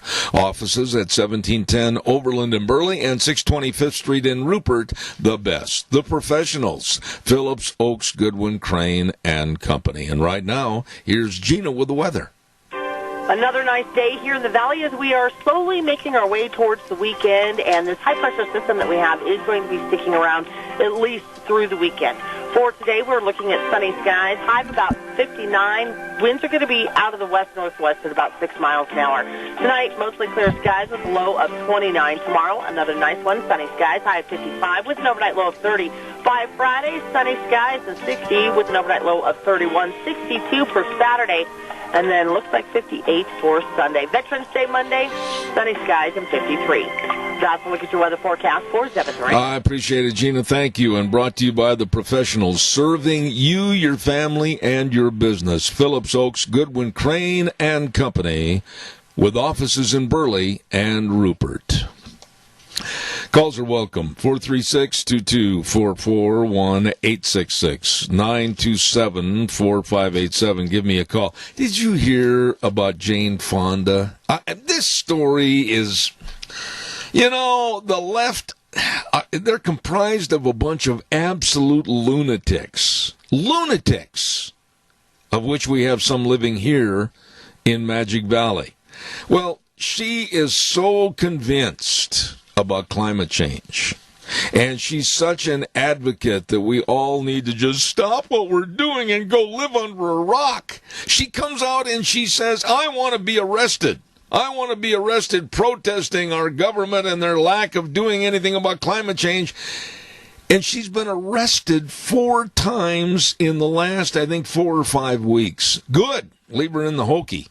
But my goodness sakes, coming out and making outrageous statements like a lot of these unknowledgeable, lack of intelligent people say, we're all going to burn up in 11 years. We've got barely 11 years to live. Yesterday, I had my dear friend on talking about the supposed climate change issue. He's been on here many, many, many times. And Gregory Wrightstone. And he's got a book that absolutely lays it out, Inconvenient Facts. He's just one of many climatologists, meteorologists, people that have done this for a living understand. And he laid out very succinctly the lies that are being perpetrated by the left and also the stupidity that's being perpetrated by the left. Caller, good morning. You're on the air. Good morning. I think Jane Fonda, next time she gets arrested at a protest deal, the judge says, well, you're a serial offender. Your bail is denied until your court date. Well, she's more than a 3-time offender and you're out. She's like a 27 or 28-time offender, extending all the way back to when she was showing her stupidity with being Hanoi Jane over in North Vietnam, sitting on one of their rocket-firing cannons. Exactly. I take Hollywood with a grain of salt, and everybody else should, because look at the occupants of Hollywood. Most of them are alcoholics, drug addicts, and they make their living by someone telling them where to stand, what to say, and how to act, and that's how they make their living. They can't think for themselves. Well, the point has been said many times on this program, exactly what you just stated. Go over there, open the door, walk about 3 or 4 feet, stop, and say this line, and then turn and walk out of the room. I know this because I've been, I guess I'm one of the guilty parties. I've been in 6 motion pictures. Yeah. And I know what's done. I know how they act. And why is it, and I've posed this question to my audience so many times, why is it that when a Matt Damon or a Leonardo DiCaprio or whomever it is, Jane Fonda, When they read somebody else's words, and when they're told by the director as to where to go and where to stand and where to sit, why is it that if the film is a success, all of a sudden they're a mental genius? Exactly. That's exactly it. They think because they're richer than everybody else. And look at where the biggest income inequality, what state has the biggest income inequality in the nation? That is California. Yep. And yet, you don't see any one of them taking their money and passing it around to the people that don't have it. Well, one of the greatest lines, and I'm trying to think who it was attributed to. It was an actor that won an Academy Award years and years and years ago, and he went up to the podium, and I think Bob Hope was doing the MC for the Oscars that year, and he said, well, don't thank me and praise me for my job. Thank the people that directed me. Thank the people that wrote the scripts. Thank everybody that kind of made me a human robot so that I could perform in front of the camera. That kind of sums it up. It does. That's exactly what's happening. So I'll let you get to your next caller. And, I didn't get to mention it this morning, everybody. Let's take care of our senior centers. Support them when you can. Go eat there when you can. You'll enjoy it. God bless you. Thanks, Doug. Appreciate it. Caller, I'll get right there. I've only got limited time. I'll be right there. Stand by. Want to remind you quickly about Lee's Furniture, Floors, and More. Harvest sale going on right now. You can save a bunch of money. 40% off on furniture, mattresses, dining room sets, motion furniture, bedroom groups. No money down. No interest up to 48 months on approved credit. Holy moly. And they've got fall flooring closeout specials on certain flooring up to 50% saving. Woo! Window coverings. 40% off. You better run. Don't walk. Run into Lee's Furniture, Floors, and More today at 459 Overland in Burley. Jeff and the crew serving you at Lee's Furniture, Floors, and More. Caller, I've got exactly 30 seconds, real quick. Well, whether or not it's Hollywood or any kind of elitist government official, I think that after they become so powerful and they have money, they become bored. And I think the depravity of what these people do and what they look at and what is on their minds would curl the hair on whatever. I agree. It just scares me to death. And you're right. And then they're scared to death that they're going to, they're going to lose their popularity. I mean, one day they're hotter than a firecracker. The next day, nobody cares because it's just the way of the beast. I got to run, Randy. They think their influence is great, but it's not. I'll hang on. I appreciate it, buddy. Thanks. I got to run to the news from CBS, and we'll be back with our guest this next half hour in just about 7 minutes. Don't go away.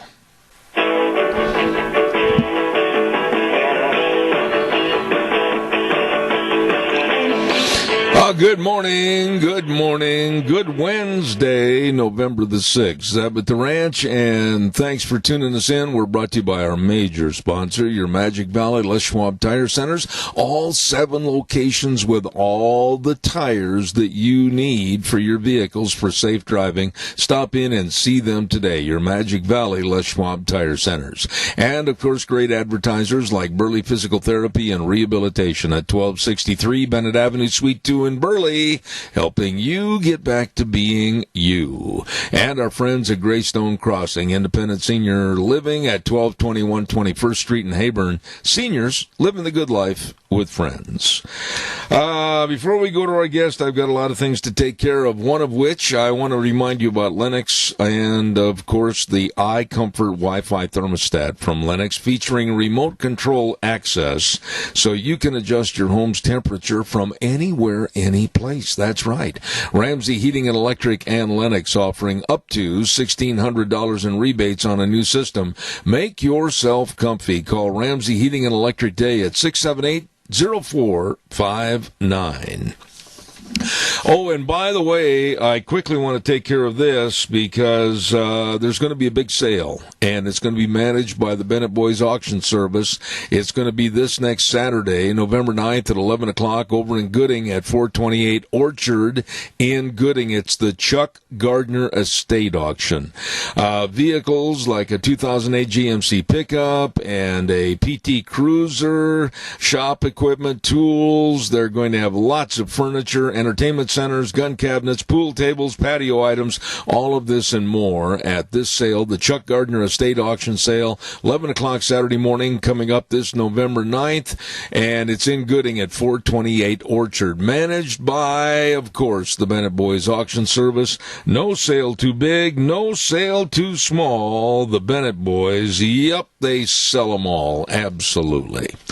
Let's go to the phone line right now, and with us on the phone line is another of the great attorneys with the Pacific Legal Foundation, a great group that I always enjoy having on my program. And good morning to Daniel Ortner. Daniel, how are you? Hey, doing great. Thanks for having me today. You're very welcome. What is going on in the United States of America, land of the free, that somebody might say or slip up and say the wrong word, and all of a sudden the word police are going to handcuff them and take them off to jail? What's going on? Yeah, so I think you're talking specifically about a Massachusetts, which is one of the founding places of freedom. You go there's the Freedom Trail, where all these great pivotal events in American freedom and American liberty happened. The Massachusetts legislature spent time recently debating whether the B word should be banned, and if someone used it, they could go get fined and go to jail. This is actually a bill that was introduced in the Massachusetts legislature. The representative who introduced it said it was just a citizen request. They didn't intend to actually pass it, but they still wasted legislative time going through the motions of debating a bill that is so blatantly unconstitutional that it would take a couple seconds for any judge to invalidate it. No one can look at this and not laugh at it, and yet here it is being debated by the legislative body of a state, of a large state of the country. Yeah, but Daniel, it's not funny. It's not funny at all. As a matter of fact, I look at this thing with raised eyebrows because of our perception of having free speech in a country where that's supposed to be afforded to us. And yet, whether it is a school zone where you can only speak and say certain things, or whether it's not being able to say a certain word out in public or whatever, this is really ominous that we can laugh at it, but it looks like the cancer is growing. The Supreme Court recently, in the past couple of years, has made it very clear that even very offensive speech, even profanity, is protected by the First Amendment. There's two cases the court heard in recent years involving offensive trademarks. There's the band The Slants, the Natal v. Tam case, where the band The Slants wanted to trademark their name, and the trademark office said no, that's offensive to Asians, and the Supreme Court said no, well, you cannot block a trademark from being issued because you find it offensive. And then, again, this past year, the Supreme Court involved a case involving the clothing line FUCT, which obviously is similar to a swear word, but it's kind of this edgy punk clothing brand. They had a similar fight at the Supreme Court and prevailed, and the court said the government bureaucrats are not tasked with deciding what speech is or isn't offensive. That's not the role for the government. The government cannot block speech because it finds it offensive, even deeply offensive. We don't allow government censorship. That's a fundamental constitutional principle embedded in the First Amendment, that we allow people to hear ideas that they find shocking and even offensive. Daniel, I'm not going to be hesitant or at all cowardly in saying this, because I've said it before on my program. When Barack Obama was running for the presidency back in 2007 before the election in 2008, I very succinctly said that he would be the first Negro president, which was really a falsehood because he is a mulatto by birth and by bloodline. But by saying the word Negro, out of the woodwork, people attacked me and sent emails and condemned me and said I was using the N-word, etc. Now, wait a minute. I never went anything other than first class on that word Negro, because why is it okay for me to be condemned by the left for saying that word when at the same time one of the biggest organizations in the United States that they solicit all taxpayers' monies for is the United Negro College? How come it's wrong on one hand and right on the other? I think what you're saying really raises the deeper point, which is we've gotten so quick to offend anyone who says something that we disagree with. If someone says something we find offensive, there's this thought police that is quick to snap down, to try and ruin people's lives, to kick people out of their businesses, to retaliate against them. I think an example of this has been the effort of governments to ban Chick-fil-A from their cities and their airports because the owner espouses ideas that people find offensive, traditional views about marriage that people find offensive. The government tries to ban the business from being there because the existence of that business somehow offends or hurts people. That's not what the founders were about. They were more resilient than that. They believed that people were able to hear things they disagreed with, hear things that are offensive, hear things that they deeply disagree with, and not turn to the government, not require the government to step in and help them, but to respond with counter speech and disagreement and civic engagement. But we've got away from the basics of science and the basic of truth in our society. You don't take much effort to sit down and grab a dictionary or any other kind of encyclopedia or go to the computer and look up the 3 classifications of mankind. They're Caucasoid, Mongoloid, and Negroid. That's how they're defined. And when the derivative of that word Negroid is used and they say Negro, all of a sudden today it's not politically correct and they want to hand people's head to them on a platter. This is how insane we've got. Yeah, I think the government is kind of the spear of this, where you have people overreacting and responding negatively to speech, but then they turn to the government and ask the government to step in, and that's really what the First Amendment is there to prevent. When people turn not just to their own private protests or boycotts, but they try to use the power of the government, of the United States government or the state governments, to ban ideas. That's really where the First Amendment steps in and protects freedom of expression. From a lawyer's standpoint and being involved in this free speech issue and seeing what's happened, see what might happen, and looking into the future in a crystal ball, if the Democrats get power in this country, and if they really want to go after free speech and the Second Amendment, the First Amendment, etc., how bad do you anticipate things could get? Well, we are very lucky that for the past 40, 50 years, there's been a bipartisan consensus, at least on the Supreme Court, in favor of free speech. It's one of the few areas where very regular, controversial areas of law where you regularly have decisions where it's 9-0. Every justice, or 8-1 or 7-2, every justice or most justices agreeing on free speech matters. So fortunately, there's a very strong, robust consensus, even among Obama's appointees. Kagan and Sotomayor are also reasonably strong on the First Amendment on free speech grounds. And so I hope that consensus will last. I do fear, if you listen to what some progressives today are saying, that they don't have a real appreciation for free speech at all, and the justices they would appoint would erode that foundation that has been there for decades, really since the Second World War. There's been this robust consensus that hopefully will last, whoever is the president.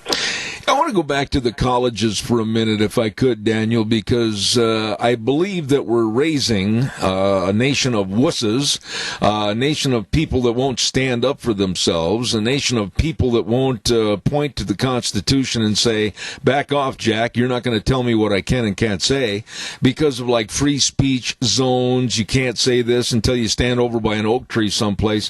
Why don't people, when they're confronted by groups that say, oh my goodness, you can't say that, we're the word police, we're going to turn you into the university and have you expelled, why don't they just laugh and go on? If a confrontation happens, so what? It's got to happen because they're winning and free speech is losing.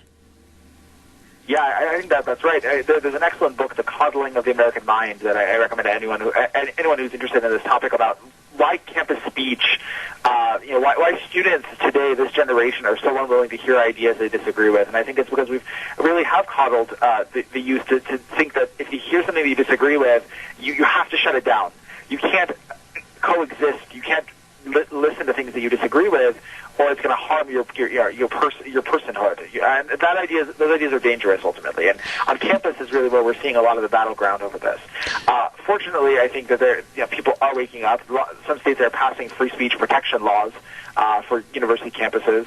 I think that the mob mentality is hopefully dying down to some degree. You have to fight for it and fight to say, no, there is a right to speak. There is a right to have ideas that are offensive be expressed. Universities really are that great battleground because that's where the new generation is taught. You need faculty that stands up and fights for speech. You need students that stand up and fight for speech. And I think that's unfortunately being weakened in many ways right now. You know, if I were in college, I'll tell you this right now. If I were in college today, whether it's back at my old alma mater, the University of Wisconsin, and then up to the University of Minnesota, whatever it might be, I would tell you right now that you would probably be getting a phone call from me and or others of my ilk, because I would be standing anywhere I wanted to on campus wearing a Make America Great Again cap, a cap on my head, and also touting or wearing a Vote Again for Trump in 2020 button, and nobody's going to shut me up. Yeah, I mean, that's right. People need to stand up for their speech rights, I think, especially on campuses. The environment has become really toxic, but you need students and faculty especially also to stand up. I've been looking into the University of California system, for instance, recently, that they've begun requiring all applicants for faculty positions to make a diversity statement in support of principles of diversity and equity and inclusion, which ultimately ends up being a viewpoint bar on anyone who doesn't agree with the progressive views of what is the best way to deal with racial diversity, like affirmative action. If you disagree, you're not likely to be hired. And so the faculty is unfortunately becoming less and less diverse because of these administrative policies. And so the faculty is not going to stand up for speech rights, which traditionally the faculty was often the most defensive of free speech. And now, unfortunately, the faculty is becoming more and more progressive and less willing to stand up for speech rights. So we really need faculty and students to fight back against these efforts to reduce viewpoint diversity on campuses, to take away freedom of thought and expression. Well, then, let me ask you, by universities promoting that insane idea, doesn't that open the door for you and the Pacific Legal Foundation and others to go in with a discriminatory lawsuit that would knock their boots off? Yeah, that's definitely right. I mean, universities do respond, I think, pretty strongly when they're threatened with litigation. They do back down ultimately often. So I think we need individuals to stand up, to seek out groups like Pacific Legal Foundation or like other groups that do campus speech work or free speech work generally, and to tell us about their situation so that we can represent them and fight back. If you are being oppressed because of your speech on a public university, you shouldn't just stay quiet. You should seek out a group like the Pacific Legal Foundation and fight back, because free speech rights are precious, and the university should be a place for robust debate, for freedom of expression. It's where people go to learn different ideas, to be exposed to different ideas, and to hear different positions expressed.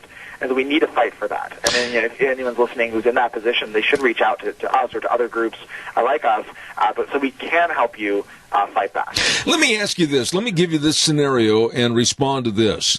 Whether it's a meeting on campus with former ICE Director Tom Homan, or whether just in the last 48 hours it's with former Attorney General Jeff Sessions, or whether it's with any other conservative viewpoint on college campuses, and then these liberal twits come in there and they disrupt, they yell, they scream, they throw things, they drive the people off the stage. Yes, they have a right to their free speech, but where's the defining line to where they've crossed over and they have broken the law and or created a possible injury situation when they absolutely stop somebody from speaking at a college campus? Yeah, I think that's an important point. Universities need to, and governments generally need to protect the right of speakers to speak. Counter protest is important, to allow people to have counter speech. But when it crosses the line into outright disruption, I think the university or the police need to step in. I don't think that means you need to massively arrest a massive number of counter protesters. I think that you just disrupt their protest, tell them they have to leave, threaten that if they don't, they would be arrested or disciplined, and protect the right of those that are speaking to speak. That is what the government needs to do. Instead, what happens is that they kowtow to the mob and they allow the speakers to be shut down. They're not standing up for the right of the controversial speakers, and they're allowing the mob mentality, the mob to have a veto over speech that happens on campuses. And yeah, but consistent with the First Amendment. You just touched on something, and I've only got a little time left, and I want you to elaborate on it a little bit. Over the weekend, we saw the disgusting, absolutely disgusting mob mentality in Brooklyn, New York, where a bunch of absolute deadbeats started a riot because they didn't want to pay the subway fare of $2.75, and so they started calling what's fare jumping, and they jump over the turnstiles. Well, they got all their liberal loon friends, and literally thousands of people took the streets in Brooklyn and were damning and condemning the police, saying, kill the cops, punch the cops. This is the kind of mob mentality that's not free speech. That's dangerous, and every one of these thugs should have been put down. Well, certainly those that were engaging in violence or breaking the law should have been could have been arrested or punished. I think we have to be careful not to shut down legitimate free speech and legitimate expression. Protesting is a timeless tradition, and even very assertive protests go back to the founding era. So I'm very cautious when talk about shutting down protests or shutting down speech. I think the government just needs to enforce general laws like no vandalism, no fare jumping, generally applicable laws, not target the speech in particular, and they can do so without any real First Amendment problems if they're going after those that are breaking the law. Yeah, but they're not doing it. That's my whole point, Daniel. We're letting the lawless in our society rule and absolutely have control because nobody, whether it's the government or whether it's universities or whatever, have the backbone to stand up.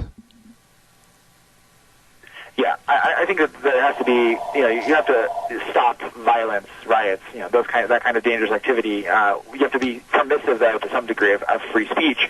So I think there is a difficult line. I think you're probably right that New York City right now has gone too far in the direction of allowing allowing chaos to descend. But there is a dangerous line, and government should not go too far towards cracking down on speech.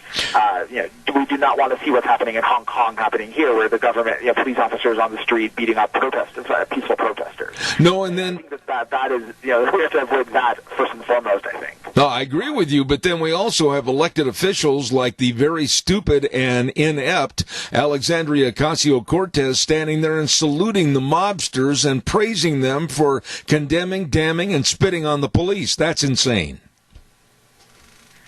Yeah, I think she just like any government official is just seeking attention. But I think it's important to find that balance between allowing speech, allowing expression, but not allowing lawlessness. I think that's always been a difficult question, and it will remain a difficult question. I think we need to accept that people are going to be upset and passionate about things, and go to the streets even to speak about them, and allow them to do so.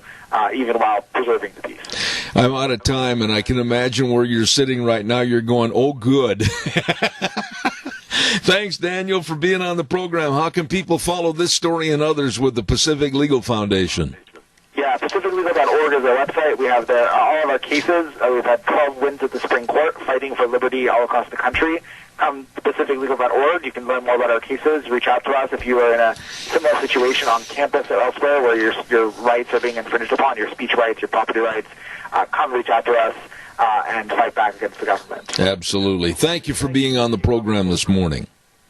All right, thanks for having me. Thank you, sir. This deal in New York City, I make no bones about it. I'll let you know my feelings. I wear them on my sleeve. The police were spit on. There was an advocacy to go ahead and hit the police, kick the police, and then they spray painted on a lot of windows, kill the police. All of this because these deadbeat derelicts didn't want to spend $2.75 for a subway ride that all the rest of us taxpayers in a common sense society we pay for. This is disgusting. And these people rioted, they destroyed property and everything else in a condemnation of our police for trying to uphold the law. And it's time to bring out the billy clubs, folks. We've got to make a discernment of right and wrong and enforce it. Don't forget Patterson's. Oh, my goodness. We had Curtis on the air yesterday and talking about a great, great deal that they have for you and your favorite charity. Listen to this. If you go into Patterson's at 421 East Main in Burley, your electronics headquarters, let me tell you, they've got everything. Make a purchase, and then you go and you tell them what your favorite charity is, okay? And at the end of this month, November, just before Thanksgiving, they're going to take the top 2 mentioned charities, and listen now, Patterson's is going to donate $500 to the top 2 charities. Isn't that fantastic? I think it's great. People helping people. So go on into Patterson's at 421 East Main in Burley. Check out all the TVs. Check out all the home theater systems. All your electronic needs right there at Patterson's. 421 East Main in Burley. Open Monday through Saturday, 9 to 6. Patterson's in Burley. Really nice people. Let's see, what else have I got before I send it back over to Wheels quickly. Oh, I want to mention, too, about our friends at Greystone Crossing. I almost forgot. I got to get them in here right here. They're located at 1221 21st Street in Hayburn, and Deanna and I have been over there. They had an open house a couple of weeks ago. And we went over, we were invited to attend and take a look at the beautiful 12-bedroom home that they have at Greystone Crossing Independent Senior Living. Let me tell you something, it is phenomenal. It's great. The kitchen area, of course, that's my favorite part, absolutely was fantastic. They provide housekeeping, they provide 3 meals a day, they provide local transportation. This is a community of your friends at Greystone Crossing Independent Senior Living. The number to call, take a tour, 650-4979. That number again, 650-4979. Greystone Crossing Independent Senior Living at 1221 21st Street in Hayburn. Seniors living the good life with friends. Right now we're going to send it back over to Wheels. I'll be back in about 3 minutes.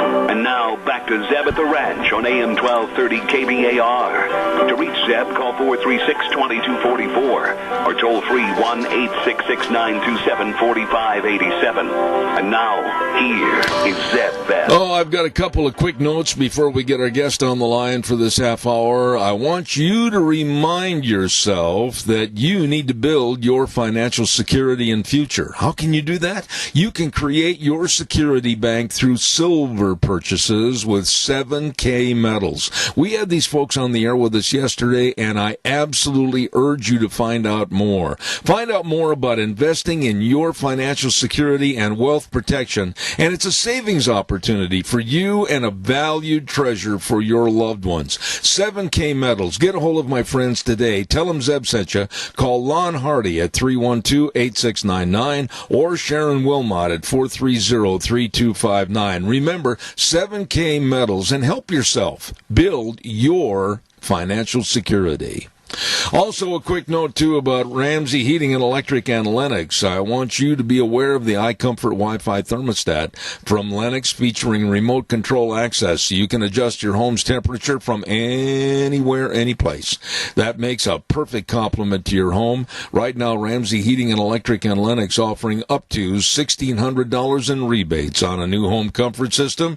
Keep comfy. Call Ramsey Heating and Electric today at 678-0459. Go to the phone line right now, and I'm very, very honored to have this lady that is the president of the Hosea Initiative and author of What If We've Been Wrong, Terry Beatley. Good morning, Terry. How are you?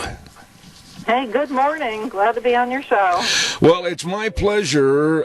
We're going to be talking about a title, subject that is absolutely near and dear to my heart, because I will do anything, say anything, or get involved in anything to stop this massive abortion issue and inherent infanticide. Your response, please.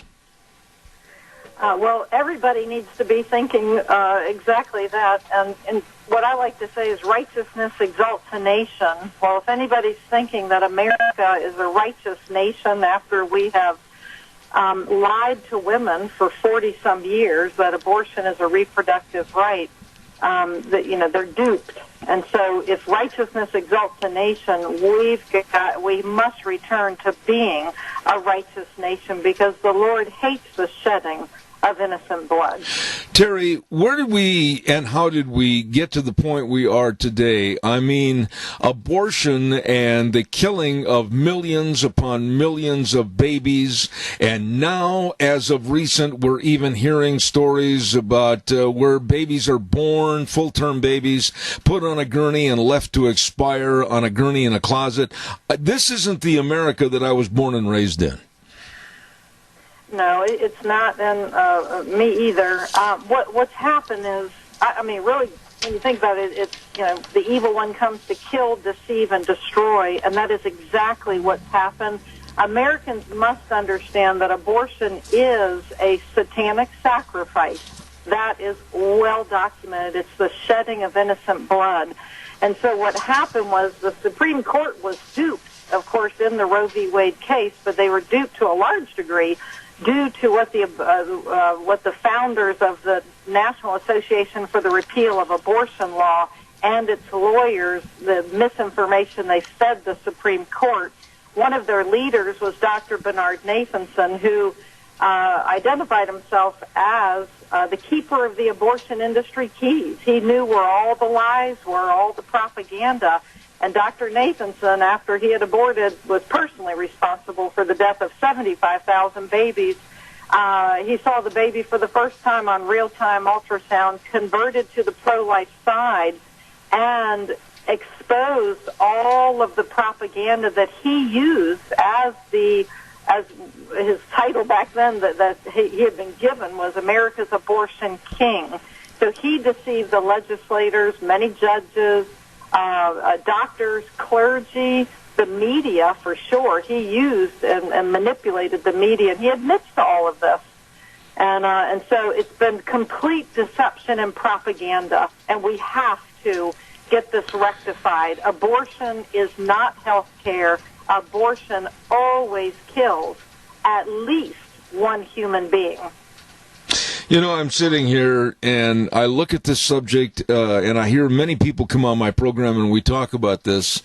But way back into the beginning of the Obama administration, I remember a nurse that I had on the air that basically came out and condemned Barack Obama. At that time, he was senator from Illinois, and his stance being pro-abortion.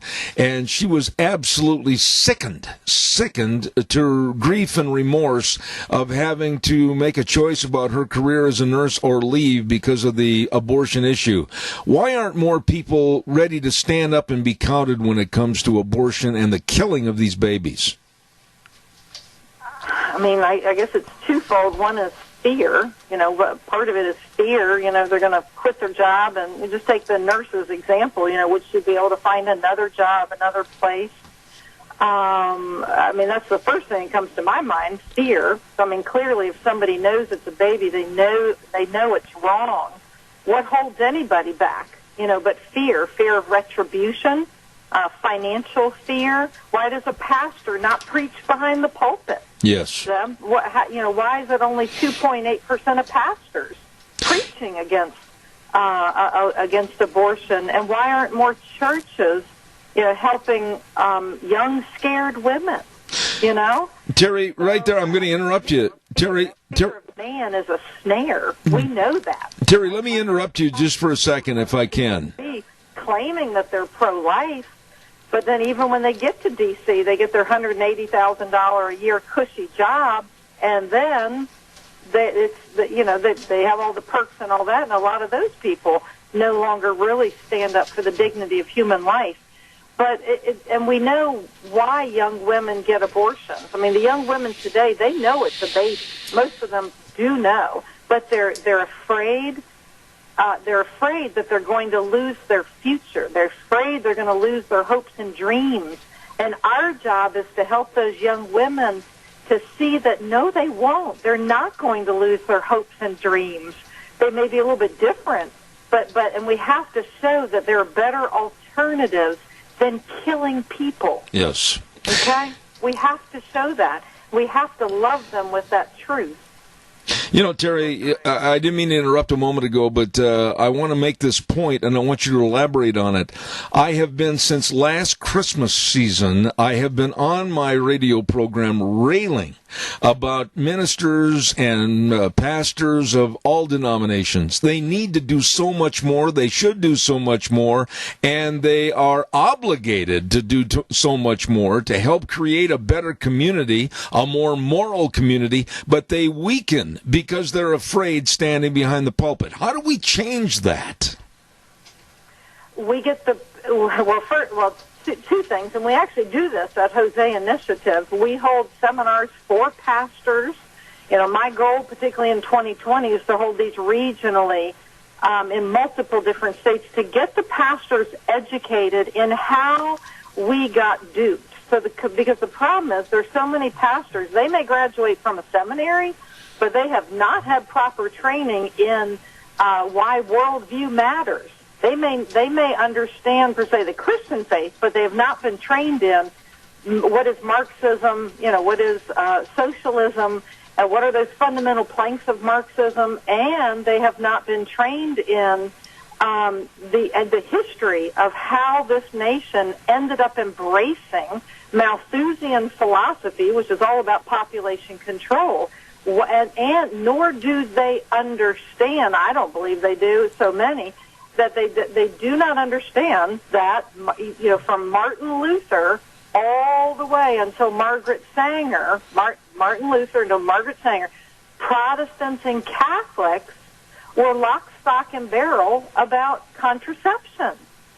And this may not be where you wanted this conversation to go, but it's one of the things we have to grapple with, that contraception lays the seeds for an abortion-minded culture. Mm-hmm. It's just a quick push down the slope. And so the most embraced contraception is the birth control pill. And what most people don't know is the queen of promiscuity who pushed her worldview onto our country, Margaret Sanger. She believed in promiscuity, she promoted it, and then she got it institutionalized with our tax money. And then eventually she found the investors who could invent her dream little pill. Well, what most people don't know is that birth control pill is a group 1 carcinogen, and it's an abortifacient. Okay?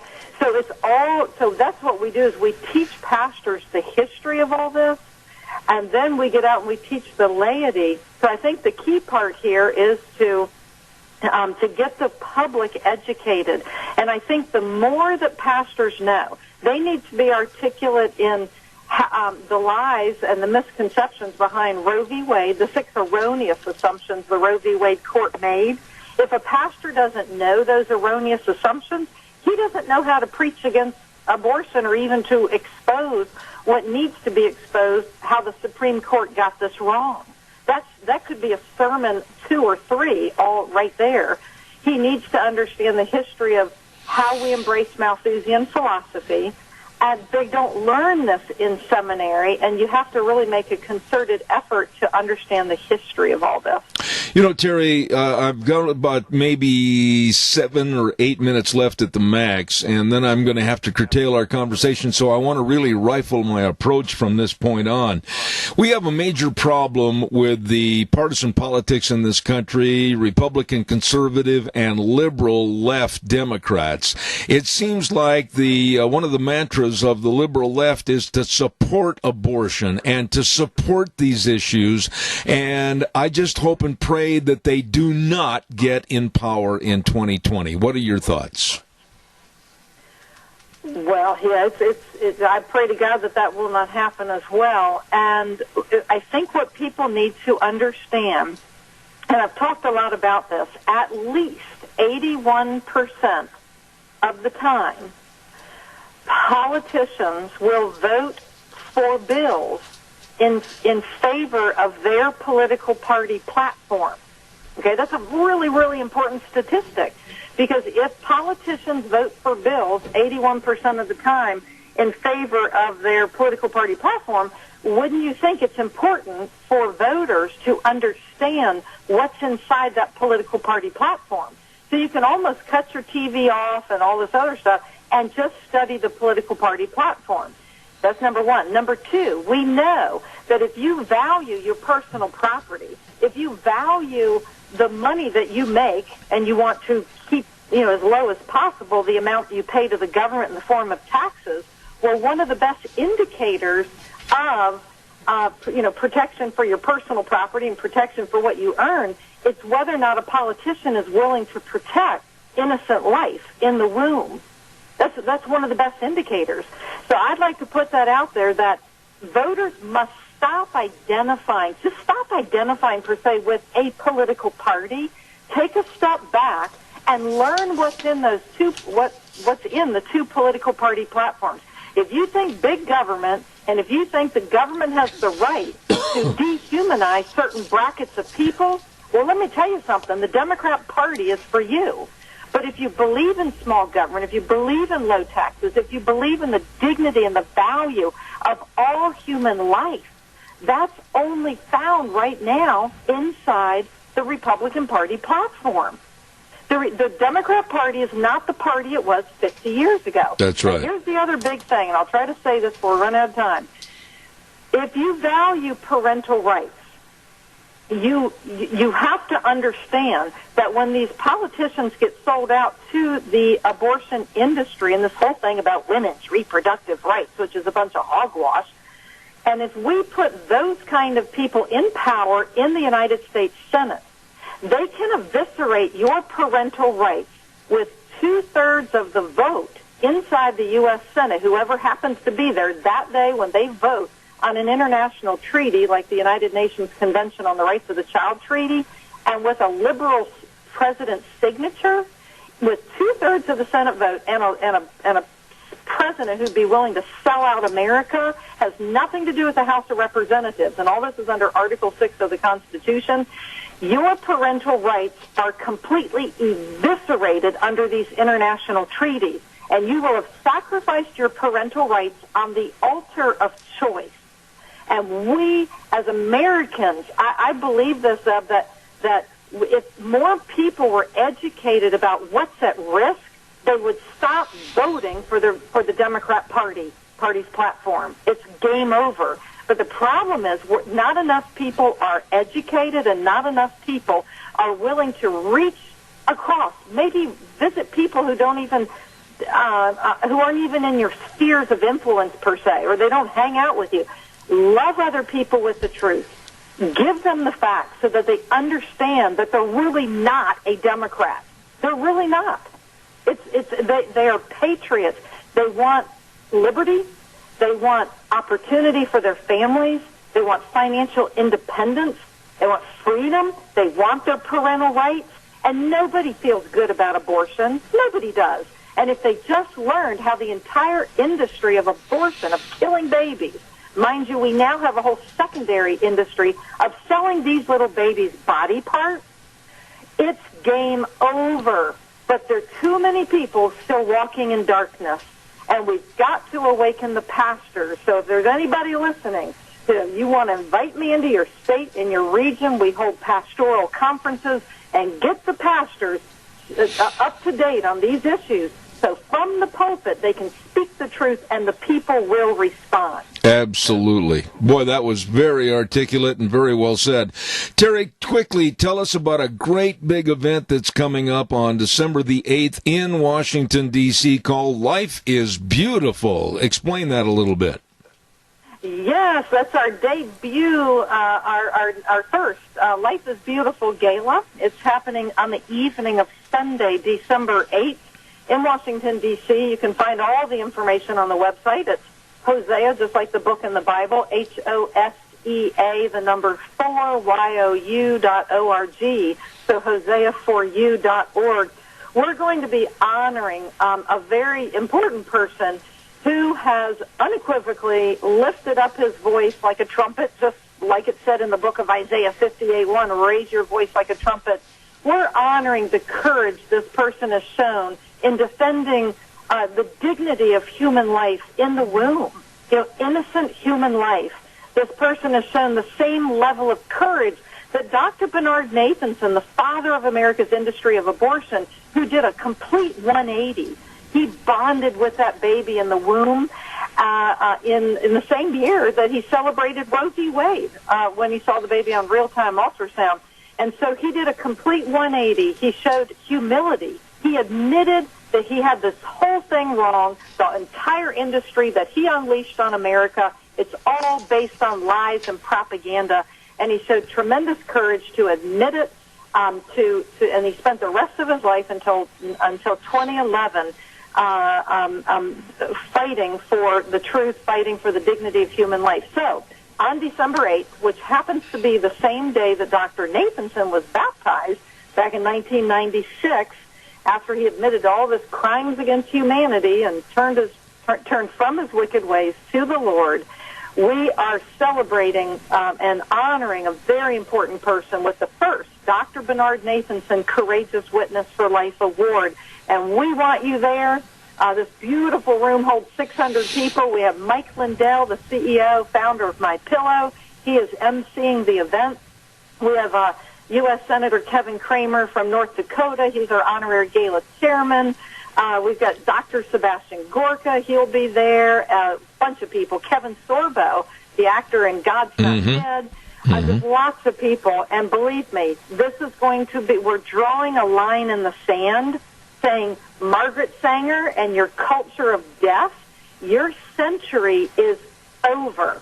We are ushering in a new century of life where our country is going to be liberated with the truth that Dr. Nathanson left behind, and the abortion industry is going to be crushed and done away with. The day is coming. It'll be just like slavery, and it's going to be done. It's going to be over, and we're going to say, thank you, Lord Jesus. We repent for all the death, all the lies, all the breast cancer, which, by the way, much of it is tied right back to abortion, and no more. And hopefully we can help usher in this culture of life with the truth that Dr. Bernard Nathanson left behind. So, and make sure you get the book, too. Go to abortionking.com. Buy my book so you can learn all about the relevancy of the legacy of Dr. Bernard Nathanson. You can find that on abortionking.com.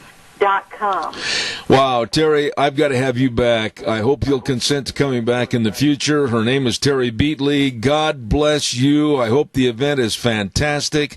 And thank you for sharing with us this morning. Thank you so much. Thank you. God bless you. Thank you very, very much. Wonderful lady, and we're going to have her back, and look forward to it. Terry Beatley. Right now, holy moly, I've got to get along with the program. I'm almost out of time. You know what? Are you hungry? I am starving. You know, we talk occasionally about our dear friends over at Edith's Cafe. Delicious food. They're open Tuesday through Thursdays, 11 to 8, Fridays and Saturdays, 11 to 9, and they're located at 144 East Highway 81, Burley, right across from the golf course. Tonight's Wednesday. You know, I'm going according to the sheet they gave me, and they've got a special after 5 p.m. tonight. It's tri-tip. Oh, and I've heard people say it is fantabulous. Tri-tip with a roll, salad, and a choice of side dish. All of this along with all the other delicious menu choices, including dessert like peach cobbler a la mode. Great eating at Edith's Cafe, 144 East Highway 81 in Burley. You stop over and see those good folks tonight. Let's not forget, too, our weather forecast, quickly brought to you by Scarrows Meats. Don Scarrow and the rest of the crew at 331 North Road, Jerome. The number to call, 324-7657. Go to their website, scarrowsmeats.com. Oh, my goodness, all the marinated pork ribs, all the breakfast sausages, the bratwurst, the bacons, you name it, it's there. They've got it all for you, your family, and any special occasion. Scarrows Meats in Jerome. And right now, here's Gina with the weather. Another nice day here in the valley as we are slowly making our way towards the weekend, and this high-pressure system that we have is going to be sticking around at least through the weekend. For today, we're looking at sunny skies, high of about 59. Winds are going to be out of the west-northwest at about 6 miles an hour. Tonight, mostly clear skies with a low of 29. Tomorrow, another nice one, sunny skies, high of 55 with an overnight low of 30. By Friday, sunny skies and 60 with an overnight low of 31. 62 for Saturday, and then looks like 58 for Sunday. Veterans Day Monday, sunny skies and 53. That's a look at your weather forecast for Zebeth. I tell you what, Gina, appreciate it. And the weather forecast this hour brought to you by Scarrows Meats, 331 North Road, Jerome. Oh, my goodness, go to their website, scarrowsmeats.com. Delicious meats, 324-7657, the number to call. Scarrows Meats, changing the way we eat one delicious bite at a time. I want to take this opportunity to thank again our major sponsor on this program, and that's all of the Magic Valley Les Schwab Tire Centers. Thank you very much. And you know that they've got the best in brake service. You know they've got the most highly trained brake technicians. You know they can do the best job with front end alignment, shocks and struts. And, of course, you know they've got the best in batteries. But above all, you know they've got the best in tires for you traveling down the highways and byways. Drive safely. They've got all the tread designs, all the sizes for all the vehicles. You stop in and see Lane and Rupert, Dave on Blue Lakes and Twin, Mike and Buell, Mike and Jerome, the Twist family and Paul, Daniel on Poline in Twin Falls, and Trent on Overland in Burley. No bones about it. They're the best. Your Magic Valley Les Schwab Tire Center. Stop in and see them today. Thank you very much. I'm not going to be here tomorrow. I got to take care of some medical issues, and Sharon's going to fill in. Sharon Wilmot, God bless her. And I urge you to call in and be a part of the program with her. And we'll plan on being here next Monday on Zeb at the Ranch. We always end the program by saying the way things were are the way things ought to be. And the four most important words that we ascribe to: in God we trust. Have a wonderful day. Take care.